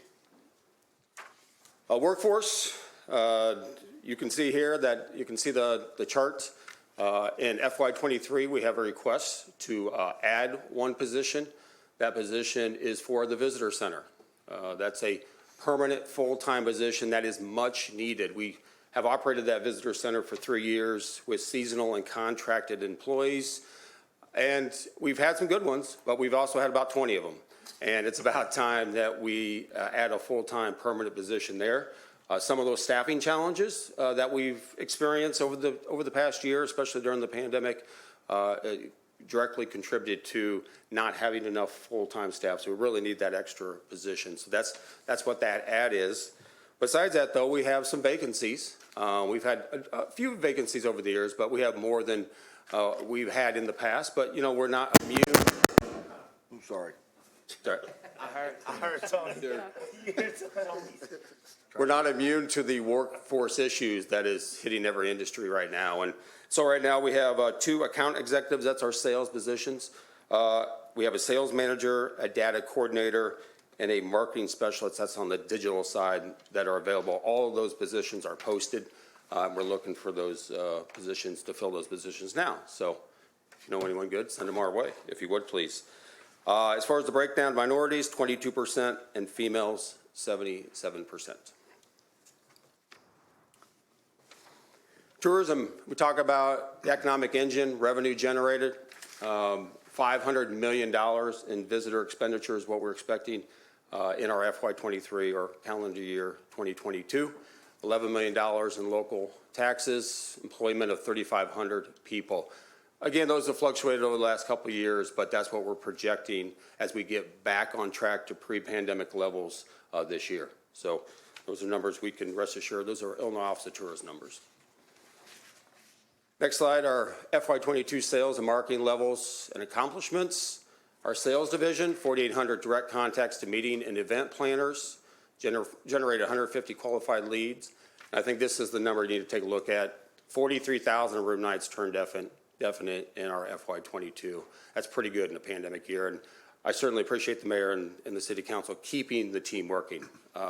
We had other DMOs, destination marketing organizations, that were cut staff, had to drastically reduce their levels, and they'll see an impact down the road because they didn't keep their sales staff working. And we all know about sales, right? You're okay for the first year, but what happens in year 2, 3, and 4 when you haven't been selling, you haven't been taking care of your customers? So certainly I think that's pretty impressive for the sales department. 43,000 room nights turned definite. On the marketing side, we primarily did digital social media platforms in FY22. That did not change. That was the same in FY21. But I will tell you, for the print that we did, you can see here the reader responses and the website created 8,000 fulfillment opportunities. So reader responses, so let's say Midwest Living, for example, we put a printout in there. You see those cards, people have those circled, they circle the name, have their information, they send it back to us, we get their contact information. We then fulfill the request, typically with the visitor's guide and some other things. And then, of course, we put them all into our digital channels so that they're receiving our communications, continue to receive them down the road. So we had 8,000 of those. I think that's pretty good overall when you take a look at being primarily digital and social media over the past year, once again. This is the new slide that I added this year, and I really wanted you to take a snapshot of hotel occupancy, because when we talk about what we do, being a destination marketing organization, we're worried about 50 miles out, farther out. That's where we're marketing to. Really, we'd like to say 90 miles out, but the state wants us to at least be 50 miles out. So we really take a look at our citywide hotel occupancy when we're looking at how are we performing in the market? How are we marketing the city? Are we bringing people in? And that brings new dollars into the city. Instead of redistributing dollars, that brings some new money into the city. So you can see here for years 2016 through really 2019, pretty flat overall. I mean, we're pretty much running in that mid 50% level. That equates to about 800,000 room nights a year sold. So that if you can put in those contexts. In 2020, we all know what happened there. We actually were looking at a record tourism year. We canceled in 2020 $60 million in convention business through our office. We had a record convention year, meetings convention year on the books. We said if leisure showed up, it would be a record tourism year. We were looking to get the city to 60% occupancy, and I'll touch that in just a moment. But we can see what happened. Obviously, nobody predicted a pandemic, and we went to 33.7%. That's about just under 500,000 room nights sold. So we lost 300,000 room nights in calendar year 2020. But look at the bounce back. You can see here, again, I think keeping our staff working and having the meetings and conventions that we had, and then there was some pent-up demand on the leisure side. But take a look at 21, 48.1%. That represents about 700,000 room nights. So we're only 100,000 away to where we typically are. So that's where I say we're back on the road to pre-pandemic levels. In 6 months of 2021, we ran above 2019 levels. June through October, and then we added December in there. We had a record December year, actually, or December month. So we take a look at that, and that 48.1%, better than projected. I actually projected 40% for revenue, so it was much above that. And again, that pent-up demand for domestic leisure travel really propelled us into almost 50% occupancy. So very, very encouraging. You can see that next to it says get the city to 60%. We actually launched that in 2018, the fall of 2018. We said, let's get the city to 60%. It doesn't sound like much when you're talking about you typically run 55% occupancy, but that 5% equates to $500,000 in local hotel tax. So it is big. It's a big number. If you're looking at how do you get from 55 to 60%, we're talking about adding 87,000 new room nights to the market. So you do what you do at the 800,000. So almost 900,000 room nights we'd have to add. So it is a goal that we had set. We thought we were going to attain that, but that goal is still there. You have lapel pins at your seats there, and we'd like to get behind it because I think we can get back to that number and certainly go well above it when we add some new markets, and I'll touch that in just a minute. FY23 initiatives, all these but one are ARPA initiatives. So as you can see here, the first bulleted item is revenue replacement. that's what it's there for. We started pre-pandemic with a fund balance of 1.6 million. I believe today we're looking at projecting our FY22 at about 900,000, 930, I believe. So you can see though, we've maintained a fund balance, and you'll see that through some of the other numbers as we move through a couple of these slides, but we're not there. I mean, we have lost over $600,000 in fund balance. I think if we would have had the year we had in calendar year 2020, that record year, we would have had a fund balance well over $2 million. So we've done well. We've got a fund balance. We're not in jeopardy. We're not bleeding. We're not coming to ask for money. We're resting on our own, primarily funded by the local hotel tax and then obviously a state grant from DCO. But we're not in trouble, but that $600,000 is significant. So ARPA funding for revenue replacement is very, very important. Reinstate local tourism grants. This is something that we had to get rid of. These are the Juneteenth, the Memorial Health Championships, the Capital City Baseball, and others, the local tourism grants that we were providing pre-pandemic. We were just unable to do those simply because of the numbers that we've seen and the lack of revenue that's come in. So ARPA funds would reinstate those local tourism grants. Install a podcast studio at the Visitor Center. This is the one that, and I believe Chair Hanauer said, yeah, just put it in the budget. We're very, very excited about this. Our landlord, the Illinois Department of Natural Resources at the Visitor Center, is very excited as well. This is a play from the very successful State of Sound at the Lincoln Presidential Museum. They had about at least a dozen radio stations there. We were on each of those broadcasts.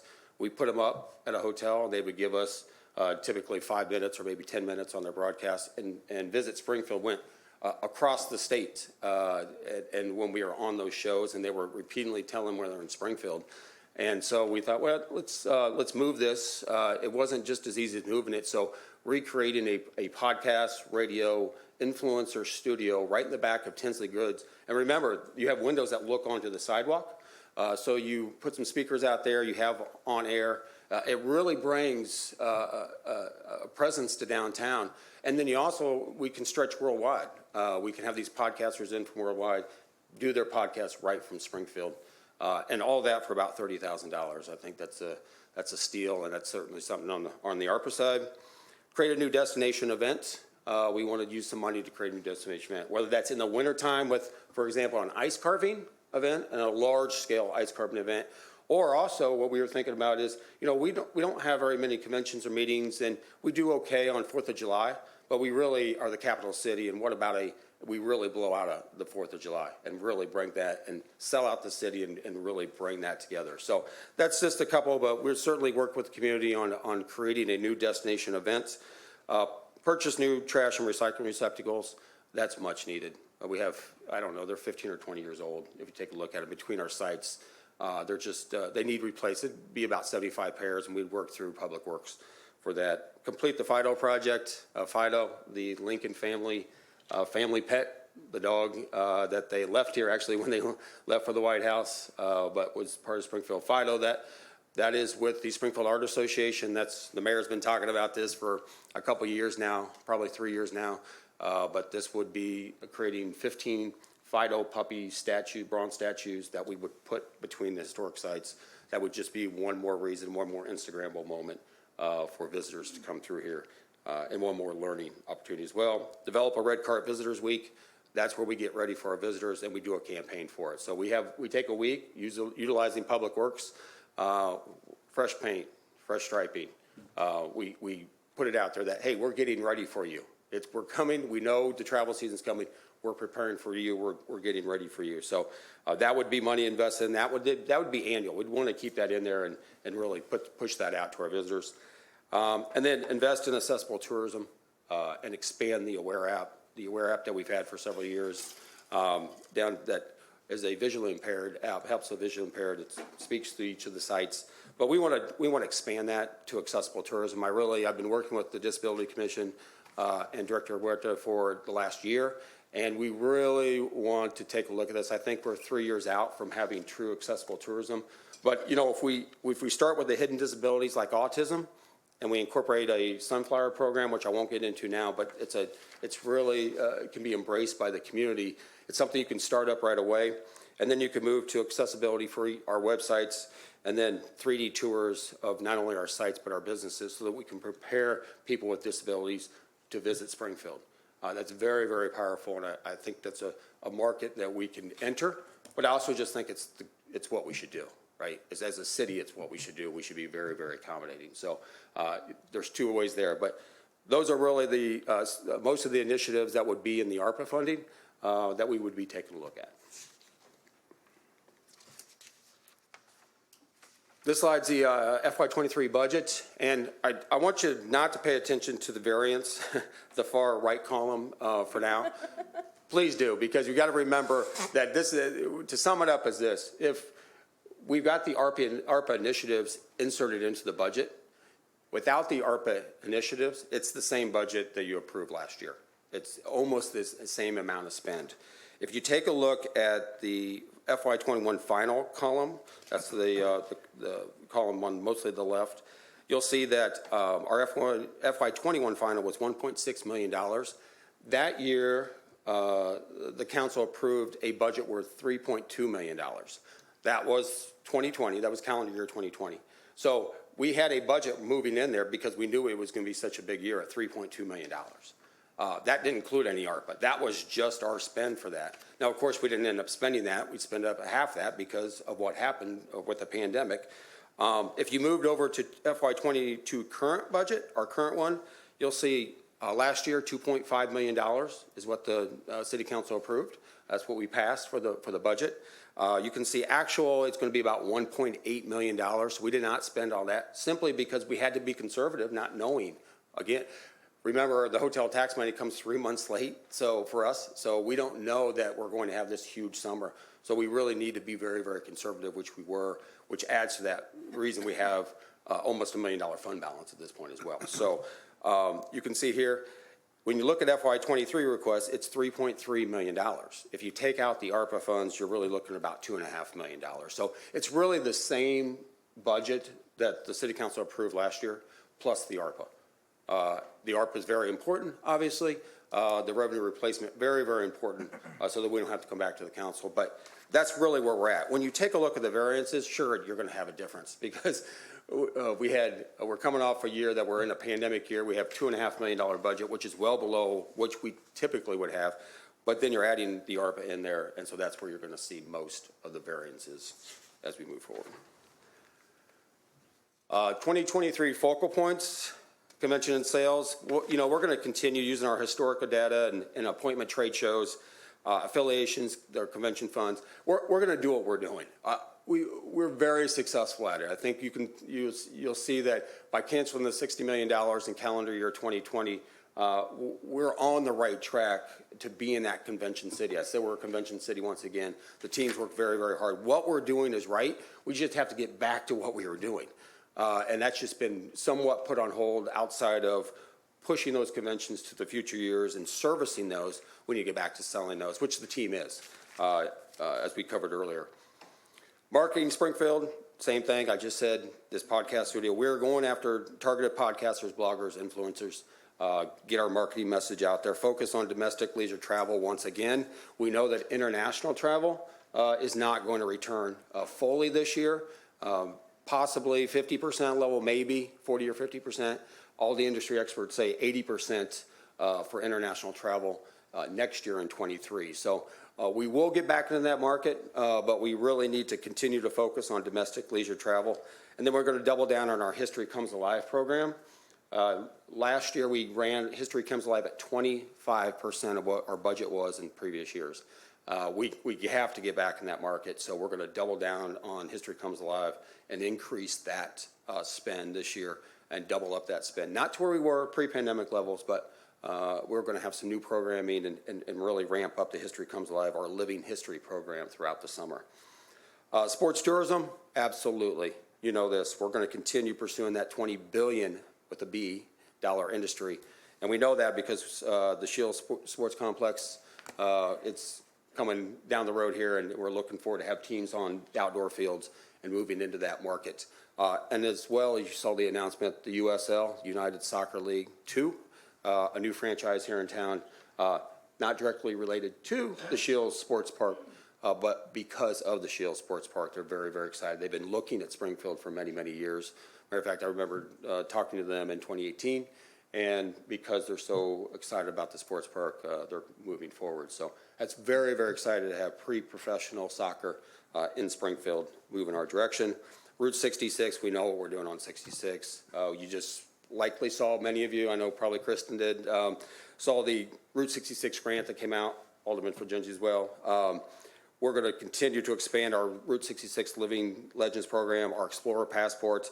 We'll have our Route 66 Master Plan Addendum in our hand by June 1st. So this was the plan that we were supposed to have in our hand June 1st of 2020. We're going to get there. We've been working on it since last summer.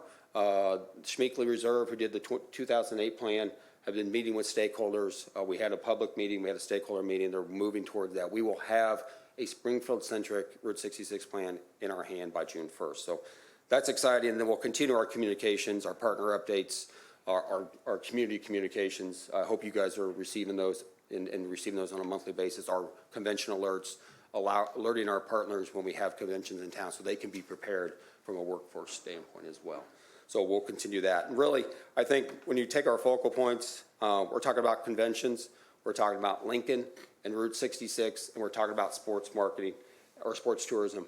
And they create this triangle now it's unbreakable. Before we only had these two markets and you kind of had an open end. You add sports tourism in there and you create this triangle that you can turn on any end and I think get through any pandemic. So very, very exciting that we expand another market and we include that and we make that unbreakable triangle so that whatever happens down the road, we can land on our side. Any questions for? Really, that's about it. Yep. Joel? Alderwoman Conley. Not a question, I'll be brief.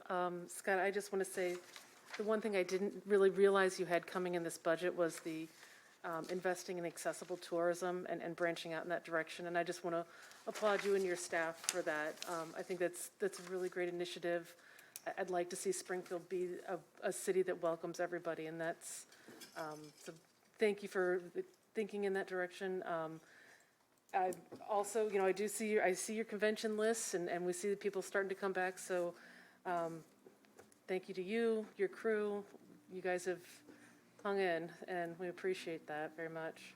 Thank you. We have a great team, and I also want to thank the Disability Commission and the director Rita really well. I mean, they've really been great to work with over the past year, and I'm very excited about the possibilities. It's a great initiative. Thank you. Any other questions? Alderman Gregory. Thank you, Mr. Chair. I'll be brief. Scott, you did a great job with your report. I just got a couple things. I really think, I know in past we went back and forth with this Juneteenth thing, and you've always been supportive, and I appreciate you for that. Just last year, of course, we know the city passed this as a city holiday. The state did its thing, and the federal government did it as well. So I think it's time for Juneteenth to really move out of the local tourism mindset, and we have to start wrapping our minds around of it being on the same level of July 4th, as we mentioned, of tapping into and partnering with the city. I think that's going to really attract.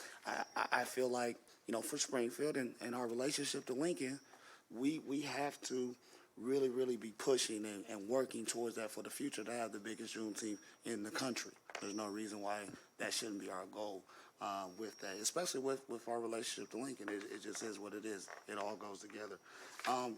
Secondly, and I've been asked this every year that I've been on council, you listed that you have two minorities. Who are they? I see one young man. Javier Harris, who's been with us now 2.5 years, and so he's our marketing specialist, and Sheila Hunter. Sheila is our admin one, and she works at our business. She not pictured here?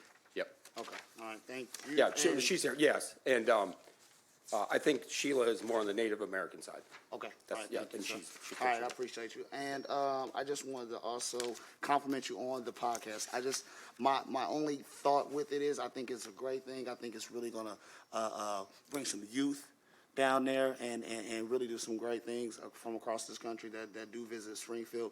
And I would like to see it travel out to the Shields complex and be on site and be able to go over on the east side to events and to the north side and as well as have his home office downtown. I think with it being able to move, sort of like the radio stations, Great, have yeah. a presence at many things would be good for you. So great job. I support it. As I told you at the State of the Sound, I support that. I think that's a wonderful and fantastic idea. Good Well, job. thank you very much. Appreciate Yes, it. Good idea there. And by the way, the podcast studio, I've been searching. I haven't found another city or another CVB that has had this initiative, and I think we'll be the first in the nation to have this podcast radio studio. So I think it's very exciting. I like it. Alderman Franzenzi. Yes, one of the things that I wanted to compliment you on was your Route 66 initiative, because I know over the last 2 years, we haven't had international visitors like we have in the past. And I think if the pursuance of the Gate 2 initiative, and one thing I'd like to see is that the Route 66 throughout the city, Route 66 throughout the city be upgraded. You know, I know I've talked to Nate about this 1,000 times, and as we get more international visitors, I really think that's going to be a very important part of it. Well, and that's what the master plan addendum will do, Alderman, is we're looking at including what we can do to be ready for that 100th anniversary in 2026. So absolutely, that'll be a part of it. Obviously, we talked a lot about Gate 2, the Illinois State Fairgrounds Route 66 experience that did the ribbon cutting during the state fair this past year. That's very exciting. With the new Route 66 state grant, I can see some money being directed there. I know that there was a TAP grant, a marketing grant that they applied for as well. So I do think you'll see quite a bit of it, ramping up before we get to the 100th anniversary. So wayfinding will certainly be there. We know that we have to sign Dirksen Parkway. Dirksen Parkway doesn't get enough credit. It was Route 66 bypass for 30 years. 30 years, Route 66 bypass. We've got the signs. We need to get those signs up. We need to recognize those businesses along Dirksen Parkway. But the main corridor as well. Obviously, Gate 2, the main corridor, those things to be ramped up. But we got to have that plan in our hand, because once we have that plan in our hand, we can really use it for not only grants, but other funding mechanisms as well. So we just start pointing to projects in the plan, and we start funding those. Thank you. Good. I got Alderwoman DeCenso. Thank you. Alderman Fulgenzi, there is a Route 66 Centennial Commission at the state level. And there's fundraising, there's marketing, there's wayfinding, there's all this going on. So if you remember the State Bicentennial Commission and the christening of the Bicentennial Plaza here, I mean, there's going to be a lot going on with Route 66. So we're going to see some, I think, major improvements and just a lot of activity around it. So that's exciting. Thank you. I'm on that commission, so I will keep everyone posted. You're quite the commissioner. I know. Lots of commissions. Just not the health board. Alderwoman Purchase. Wait, it wasn't finished? I thought you were done. No, as far as history comes alive, I just want to be sure, and we're going through this also with our site interpreters at our state parks. You know, if you have a question about any history, or if, you know, we're just being careful, we're rechecking how we're telling stories, because we haven't always told them accurately in the past. So we want to make sure that we tell the real story of how everything happened. So I'm happy to assist with anything we can with that. Excellent. Absolutely. We'll be sure in our marketing materials that we're telling those right as well. Absolutely. Alderman Yeah, Williams. so, well, that was a slick way of getting Peoria Road, you know, ahead of me. Route 66? Ahead of Dirksen, yeah, I hear you. So, Mr. Chairman, I'm gonna address this to you. So since, if his budget is approved, we just took care of what's in committee, the ARPA fund, that's been held in committee, because we held it because we were waiting for this presentation and this budget to be presented. That's interesting. I don't know how that, I don't know. Mayor, could you answer that? I think the director's going to tell us that in a minute. With regards to the ordinance? Yes, That's on- the ordinance that we have in committee, we didn't remove it out or and, because we know we were waiting for this presentation and that Right. we were gonna kind of correct it, and it's within your budget, I see. I think So that if the includes- budget passes, I'm I think asking. it includes the entire 1,500. I think that's how you designate the budget. Part of it's with reimbursement, and the other part is with the initiatives. It is. So the budget does include that $1.4 million ordinance, Yes, absolutely. yes. Yeah, That's my if we question. pass the budget without the ordinance, we won't make it. We won't make it on the revenue side, so, So that's why I'm addressing yep. it now. Thank you very much. All right. Anyone else? All right, Scott, Thank you, thank Scott. you. We'll, Thank you. You. Thank you. let's do 3 minutes, and then, Mr. McCarty, you think you could get us out of here by 8 o'clock? No way. Really? 9 o'clock. We're holding you to it. Take a 3-minute There you go. recess.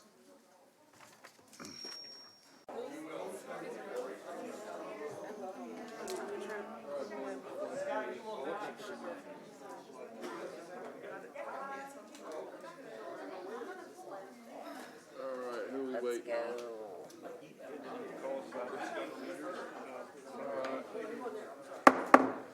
Let's call it back to order, and Director McCarty, you started us off. It seemed Yes, sir. like forever ago, and Does seem that way. you're going to end it. So I am. Yes, sir. All right, well, let's get started. You want to be out of here by 8 o'clock? We need to get going. I want to get you out of here before that. Really depends on how many questions. But before I do, is Julie? Julie, you're back. Okay. I should have done this in the very first time, but Mallory and Julie, can you two stand up? Back in the corner. So Julie Zolgadar, everybody knows. Mallory Morton is one of our analysts. There's normally 3 people in my budget department, but one of them left in November. And these two handled this whole process on their own. They did a fantastic job, and I just want to give them public kudos. And I should have done that at the very first overview. That was my oversight. And before I get into this, I want to introduce my team that are here. So in the back, we have Jeff Blazes, who is the revenue manager that took Dallas Whitford's place. So he's got big shoes to fill. Ramona Metzger, the city comptroller.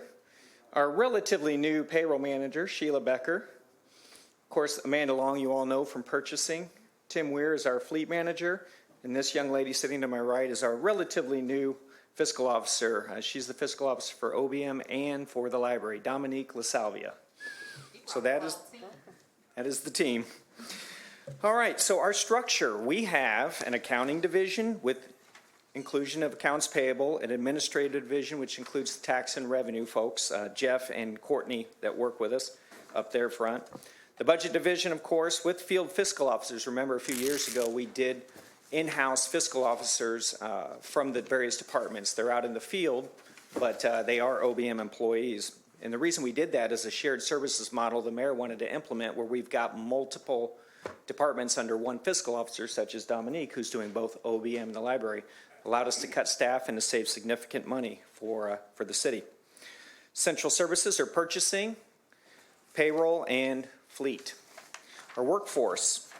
When I started in 2011, we had between fleet at that time, which was 50, and OBM, which was 25, we had 75 individuals. We're asking for 47 in the coming budget year, just to give you an idea of how hard we work to streamline our operations and become more efficient. That is a 37% reduction in about 10 years of staff. I'm not going to go through this. You can read all this on your own if you're so inclined, but we do a lot of stuff. But the main story here is OBM, these people you see off to my right, and the people in the back, and the people that work with all of them, they're the unsung heroes. There are a lot of, the fire department, police department, public works, the utility, all those people, they're lauded, and rightfully so. They do a lot for the people. But without these people and the people that work with them, they couldn't do what they do. OBM truly is the backbone of the city. It's what keeps it running so that those departments can provide services to the people of Springfield. Here's some idea of some of the workloads that we have. I'm not going to go through them either. I'll just point out maybe a couple. 30,000 payment request documents processed. 52 payrolls every week. Poor Sheila and her team of just 2, by the way. Payroll used to be 5 or 6. process a payroll for hundreds and hundreds of city employees for millions of dollars each and every week. And sometimes, well, maybe more than sometimes, bad things happen and things go wrong, and she's here on the weekends or she's here in the evening with her team just to make sure that people get paid, because people are our biggest resource. That's who's providing services to the people of Springfield, and if they don't get paid, some of them probably won't want to go to work. So we need to make sure that that happens. Some of our accomplishments, won't go through everything. One of my professional accomplishments I'm quite proud of is I was elected to the president of the Illinois Government Finance Officers Association this year. I also serve as chair of the NAFA, which is National Association of Fleet Administrators. I'm chair of their U.S. Government Affairs Committee, which I'll talk about in a little bit in relation to what Alderwoman DeCenzo was talking about earlier on EVs, because I'm getting involved at the federal level on that. I also want to point out that our service to professional organizations goes beyond just me. Julie back there is a member of IGFOA's PEC, which is Professional Education Committee. She's also on the DEI Task Force, which is the Diversity and Inclusion, Equity and Inclusion Task Force that we put together a year ago and continues to do its work. So we like to be involved here, but also to branch out and do things around the state to help other communities, especially smaller ones that don't have the resources that Springfield has. We were awarded, Ramona and her team, thanks to them, we were awarded the Certificate of Excellence in Financial Reporting again. That's, how many years in a row are we up to, Ramona? A lot? 20? All right, at least 20 years of that, and that's not because of me, that's because of her and her team. And there are some other things we're quite proud of, but again, I want to get you out of here. Here's some more accomplishments. One of the things we implemented, I think in the last year, is called Municast, which is a really intensive software program that we can change assumptions on the fly and get estimates and projections going well out into the future. Now, I'm always careful not to take too much in the projections that are 5-10 years out, because things can change. So I don't put a lot of stock in that, but this is a great tool that we can utilize to do that as we're getting, especially as we're coming out of something like the pandemic, which is, of course, just complete unknown to most of us, and things are constantly changing. If you go back to the beginning of the pandemic, remember, we thought we might lose $20 million. Peoria thought they might lose $50 million, and as it turns out, things went the other way, as I reported in the first one. We did, for the first time, complete a truly electronic budget presentation, electronic budget book. Now, it didn't roll out, didn't go smoothly. I understand that, to say the least, as I'm talking to Alderman Hanauer, as we're trying to get it downloaded on his MacBook at 9 o'clock at night, and he's yelling at me. But eventually, we got it figured out, didn't we? So we'll work to try and refine that process, but it really is important to get to that. I mean, it will be a great tool for those of you that are electronically inclined to be able to just carry everything around, maybe on a little flash drive, or have some sort of cloud access to it, put your notes in there, and then you don't have to lob that big book around all over the place. We continue to improve the electronic vendor process that we put in place, which has really been one of my big priorities since I started here. I've entrusted 4 different purchasing agents to get that done. And Amanda came along and she finally got it done and continues to improve that. And it's been a huge hit. So if anybody would like more information on that, she'd be happy to tell you about it. But the vendors love it. And it's really helped us a lot from an internal standpoint as well. So our budget by fund, well, you've got the 3 big areas. The corporate fund at $41 million, which is larger than normal, but you'll see as the presentation goes through why that's the case. Capital improvements, $23 million. And then self-insurance is $42.9 million. And we'll get into some of these details. I know some of the newer members might have more questions, but just bear with us, and you'll see we tried to spell this out. So here's the complete budget by cost center. Our personal services actually going down. The 2 big increases, as you can see by looking at here, are interfund transfers and permanent improvements. You already know pretty much what this is, but we'll get more detail into that here in just a second. Corporate fund only, same situation, down 5% in personal services. The only thing we really were up appreciably were in interfund transfers and permanent improvements. So let's talk about that. So where are those permanent improvements? Well, you've got $12 million for firehouses, which you all know about. And as far as the interfund transfers are concerned, these are the pieces here. And I will go down these because I want to tell you what is corporate and what is ARPA. So 94 and 95, these are the codified transfers that we do every year into those two funds. 1%, 2%, 1% in the 94, 2% in the 95. It's about $1 million per percent, just to give you an idea. That's why it's about $3 million. There's that 8.1 million in ARPA projects for sewer. Scott talked about the SCVB ARPA funds, $715,000 request. The $3.5 million I believe you've been talking about recently for out of ARPA funds for water projects at the utility. MVP support is sort of half and half corporate and ARPA. Just given the fact that we don't know exactly how much parking is going to come back and we continue to face the decline in, or the absence of, I should say, not decline, in the air rights payments that were due from the hotel. The library is our usual transfer to fund their operations out of corporate. Fourth and Washington demo is corporate. Recycling, that's that $3 million to the recycling fund transfer from actually, I think that's corporate, not ARPA, for the new site that Nate's talking about. And then cemeteries, our usual $500,000 we appropriated for ongoing support of operations. Corporate fund operations only. This is just the base operations. It's those departments I told you about. It's just our accounting operations and our administrative, our payroll, et cetera. So our request is down by 3.4% or $92,000. Again, that's primarily due to a smaller request in personal services, negative 5%, 5.22%. Self-insurance, for the new folks, self-insurance is a relatively large fund. Most of that is health insurance for city employees and retirees. $36 million or 85% of the fund is for health insurance expenditures. The other components in that are sick payout, workers' comp, and then P&L or property casualty and liability are those other pieces in the self-insurance fund.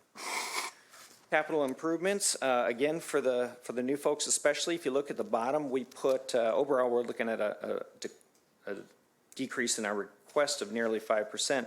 But if you look at the bottom, Fund 95 is something you all talk about a lot, but it's actually 4 different pieces. The first piece is what we call MOVE, and that's capital improvements to basically our buildings. For instance, we put $800,000 in there this year to do new chillers on the building across the way. Municipal Center East. We've also got money in there for the one-stop shop. We've also got money in there for the, we usually budget about $250,000 a year for just maintenance of buildings, things that need to be done. Like when we had the plates fall off that building a couple of years ago, or we put new doors on this building several years ago, that's where it comes from. Then 9502 is what a lot of you refer to infra. We call it infra or infrastructure. That's where Nate spends his money for roads and those kinds of projects. Usually it's about 13 million a year, give or take. 95.3 is VGAM or video gaming. We haven't budgeted anything out of that this year. And 95 is the bond. Okay, so back in 14, 15, 16, we issued about $90 million worth of bonds, raised sales taxes by 0.5% to pay for it. That's where all that flows in and out of, is that 95.4. Any additional funds in there over and above what we need for debt service gets transferred to 95.2 or infrastructure. And that is all reflected in a chart you're going to see here in a couple of pages. Fleet services, we're only asking for a 1.45% increase, an overall budget of $4.8 million. We're extremely proud of that. When we took over Fleet and consolidated it, back in 2012, when we started the process, the budget at that time for all fleet services in the city of Springfield was $6.6 million. In today's dollars, with CPI or a simple 1.75% annual increase, that would be over $8 million today. We're asking for $4.8 million. So we continue to be very proud of what we've done in fleet services. This is the chart I was telling you about. This is essentially the inflows and outflows of our Fund 95 infrastructure. This is 9502. You can see the line at the top represents the expected dollars to be spent over time through 2032. The bars at the bottom give you the different revenue resources coming in to that particular 9502 area. Now, the reason we have 2032 on this is because that's when the bonds are paid off. At that point in time, the mayor at the time and the city council at the time will have to make a decision on what they want to do with those funds and how they want to go forward with funding infrastructure. Do you want to do another big bond and keep the same thing in place? Do you want to pay as you go? There is a sunset of 0.25% in sales tax at that time to keep in mind. That will be something that whoever's sitting in all these chairs around this thing will have to decide and talk about. But right now, the plan we put in place, Chuck, I'm sure you'll still be here, or Alderman Redpath. You'll still be here, I'm sure. So you'll be in a different ward at that point, right? Oh, man. So, anyway, so that's the inflows and outflows for, we get asked that, so we thought we'd just start adding it to the presentation for people to see. Our focus in '23, honestly, really the biggest thing is the ERP system. That is a major, major undertaking to replace that system, and every one of my people touches it, at least the downtown folks touch that system and are extremely involved. I mean, it's their lifeblood. They're in it every day, all day. So all of our staff at OBM are going to be heavily, heavily involved in that. It's going to be extremely time-consuming. In the meantime, we'll continue to look at some of these other things that are listed on here. And from a fleet perspective, we are very interested in, we started years ago with greening our city fleet by introducing propane auto gas into our fleet. And we had at one time 80 or 90 police cars on that. Well, technology is changing. The way the world is changing. Viewpoints are changing more towards an EV standpoint. And so now we're redeploying our focus to that. We started that with hybrid police cars. Well, actually, we bought five electric hybrid building and inspector vehicles several years ago, maybe 5 or 6 years ago, along with a Fusion hybrid that we use and allow departments to use for going to conferences, training, things like that. It's a pool car that's out in this garage here that they can just simply call us and we'll reserve it for them. But since then, we've really gotten into hybrid vehicles with the police department. So the SUVs that we're all ordering, we've spent about $3,000 more per SUV. But because they're hybrid, what's really unique about them is they decide when they're on and when they're off. Most of our action in our police cars is sitting still. It's idling. They're not going anywhere.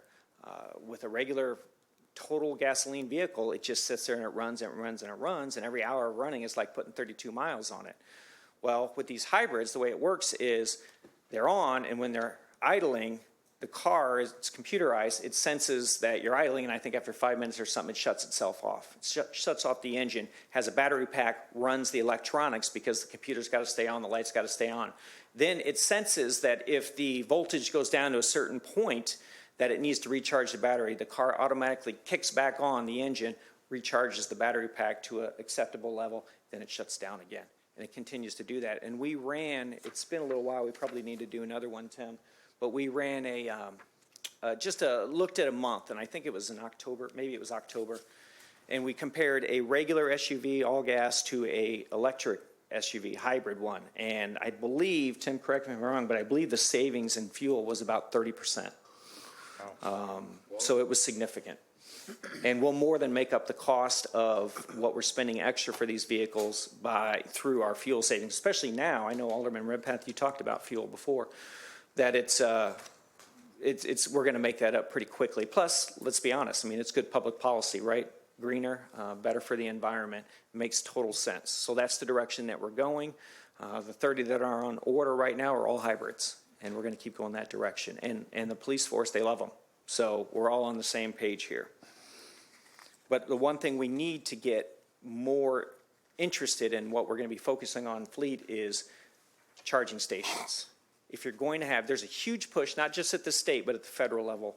Lots of money coming through for charging stations. One of the things that's going through, and I've talked about NAFA earlier, I get involved with calls all the time and communication all the time with people from all across the country, from California to New York to Washington, D.C. on congressional stuff going on right now. Huge push on EVs, huge push on privacy, data access is a big thing going on right now. We're going back and forth today on that particular thing. But from an EV standpoint, dollars coming through, where are we going to put those charging stations? We need to make sure cities like Springfield can put them, and fleets can put them where they need them at their home stations, right, at their home garages. Right now, some of the money is really being focused on just like interstates to do a nationwide charging network, which is important for consumers, but it leaves out the biggest grouping of vehicles out there, which are fleet vehicles. So love to talk to you about that sometime from a state perspective, because we do need to decide what we need to do about that, because there really is a push. In California, they're not even waiting. They're already, CARB, which is the California Air Resources Board, is already pushing and mandating a move to EV. I don't know if you know or not, but they've outlawed gas engines and like lawnmowers and weed eaters and things like that in California. And they're pushing for vehicles to be converted, especially fleets, starting as early as 2025, I think 25% of your fleet or something, and progressively going up to 100%, I think, by 2030 or something like that. So it's coming. Anyway, enough of that. That's it. Any questions?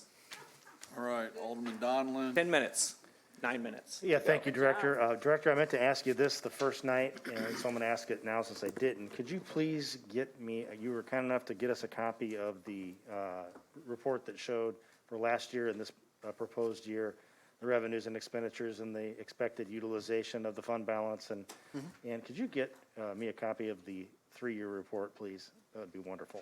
The what report? The 3-year trend report? Oh, 3-year term, sure. Yep, thank you. All right, Alderwoman Conley. Thank you, Director, and well done. Kept it under the chair's limit.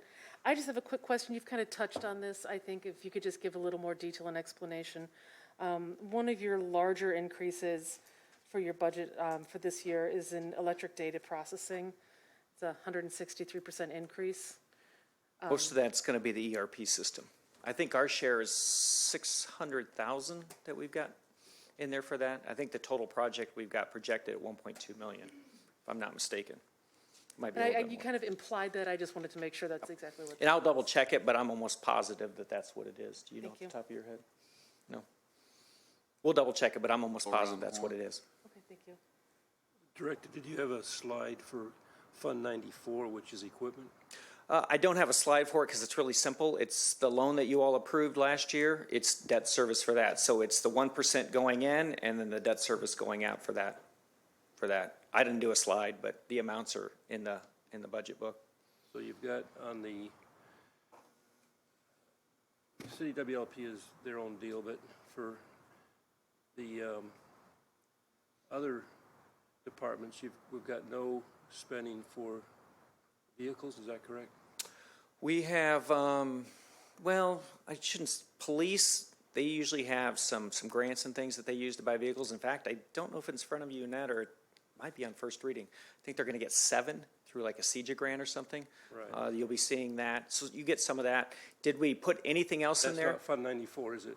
No, it's not So Fund 94. No, we don't have anything else Get back because. to my question. Oh, I'm sorry, Fund 90, I'm sorry, I misunderstood, Alderman. No, not in Fund 94, we don't, because from a cash flow perspective, it's pretty much dedicated to debt service at this point, because I think we're servicing a couple of different loans out of it right now.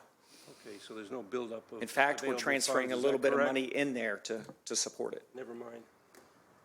So no, we don't have any other vehicles, because we can't afford it out of Fund 94. If we want to do other vehicles, if you're looking for that, you'll need to do it out of corporate. Alderwoman DeSenso. Thank you. Are you the keeper of the vacant lot list? That is up for debate.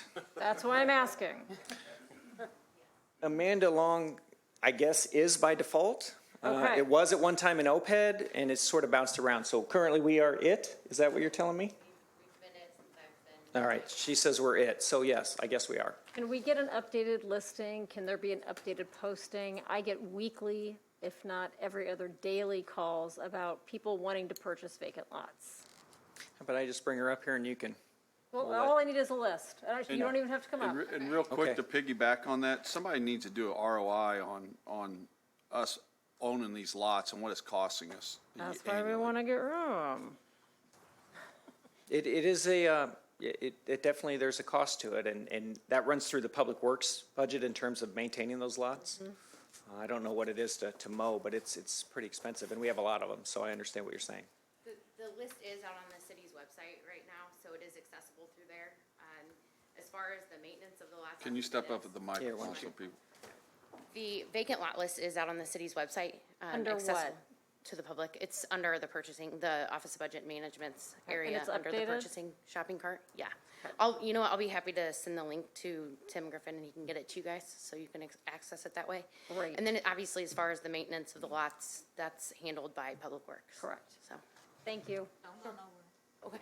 Alderwoman, Have you seen an influx of people purchasing those vacant lots and? As much getting as you some- probably get calls on them, I'm dealing with calls constantly all the time. In fact, we have 10 in the queue right now that are under debt verification for sale. In Yeah, I fact, know one we of them's have a in your few ward. my so- area, yeah. Yes, yep, so Okay. it'll be coming down the pipeline here shortly. Okay. right. Anyone else over, any other questions? Bill, a couple things. Sure. Just to, and I don't know whether we can do this via ordinance or what, but our budget, just getting the budget the last minute this year, it was crazy. I think we really need to set it up to where the budget gets distributed December 15th approximately, somewhere around there before people go off on Christmas holidays. Well, just hold on, and I think that we should always set the second Monday of January or something around there to where we have we set, that's when we're gonna have the budget hearings. Because this year, we almost got into a pickle with the snow and having to delay things. And, you know, it just backs things up. And, you know, quite honestly, we didn't get a lot of time on the first go around, you know, first between when we got it and that. So I don't know if we have to do that by statute or what, but I do think that there should be a set time when we have this. I mean, we know it's going to be out, but we can't do it, you know, we're crammed against the clock. Because what's going to happen is 1 year, we're not going to make it.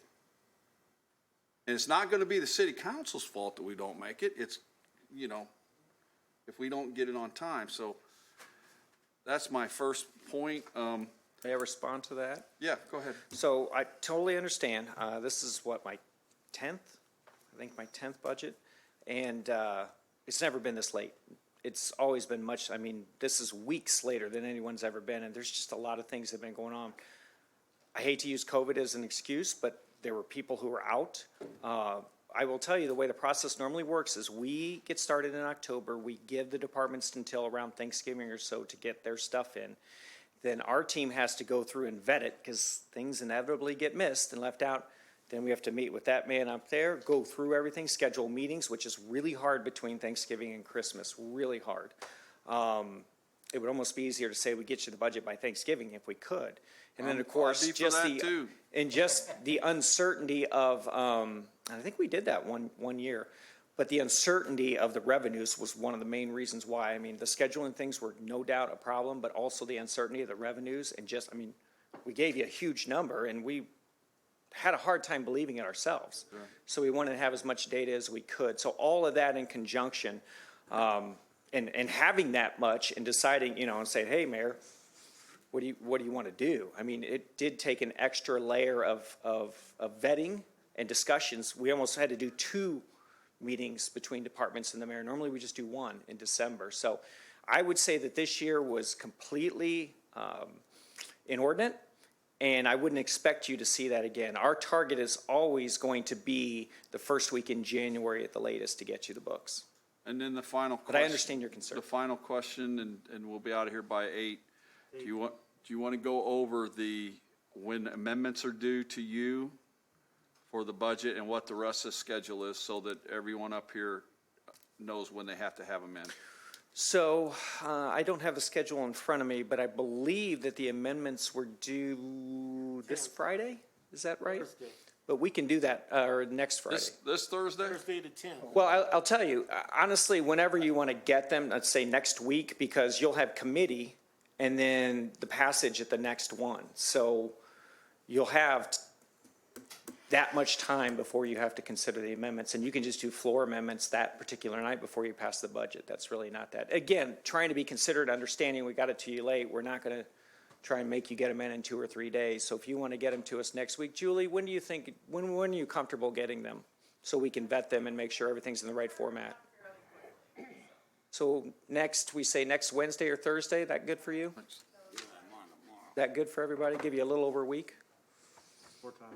You better get somebody from legal in our office, because I got 8 amendments of my own, so telling you, there's going to be a lot of amendments. You know, if you get a few more, you might break a record that someone up here holds. I I just want to say. Get a punch I'm gonna card. have all of mine in ahead of time, like one. We're not doing the same ones. All right. 10 So amendments, you get get the a free one. amendments in by next week, next Wednesday or Thursday. Yeah, we at the can latest, work with that. And, We'll work with you. and we'll go from there. As soon as you have them, though, I wouldn't wait. I would just send them to us as you have them ready. And if you have I mean, I don't know what your amendments are, but if it's simple dollars and cents, even if you just want to tell us, here's, I want to raise this or add this or whatever, we can put it in the format, send it back to you, and then you can take a look at it, make sure it's what you want, and then we're good to go. I mean, we're happy to do that, too. And I do have one final question. The fund balance. wish I could answer it, I but it's know, 8 o'clock. But the fund balance that you got set for the end of this fiscal year is 18.3%, 3%, I think, is Yeah. what it was, something like that. So does that include the firefighters overtime that we're having to put in for this year? Does that include the police overtime that we just passed for this year? Is Yeah. all that bringing it down? The overtime that you're putting in for this year was taken into account when we projected the fund 18. balance. Yeah, but if you add more to it, which I heard might be an amendment, then that will bring it down some. It only reflects what's in the Unless you budget cut right somewhere now. else. But anything this year is reflected in that to carry forward into that 18.3, I think it is. And if you could get that 3-year trend to us, that would be, that's important, so. Any other questions for Mr. McCarty? Just to be clear, it's going to be 18 what percent? 18.3. I think 18.3 is what's in the, you know, I don't have, Julie, do you have it handy, am I right? Any further spending, though, will cause it to go down. Right. So, all right, any other questions? All right, we're adjourned. Thank you all for your patience.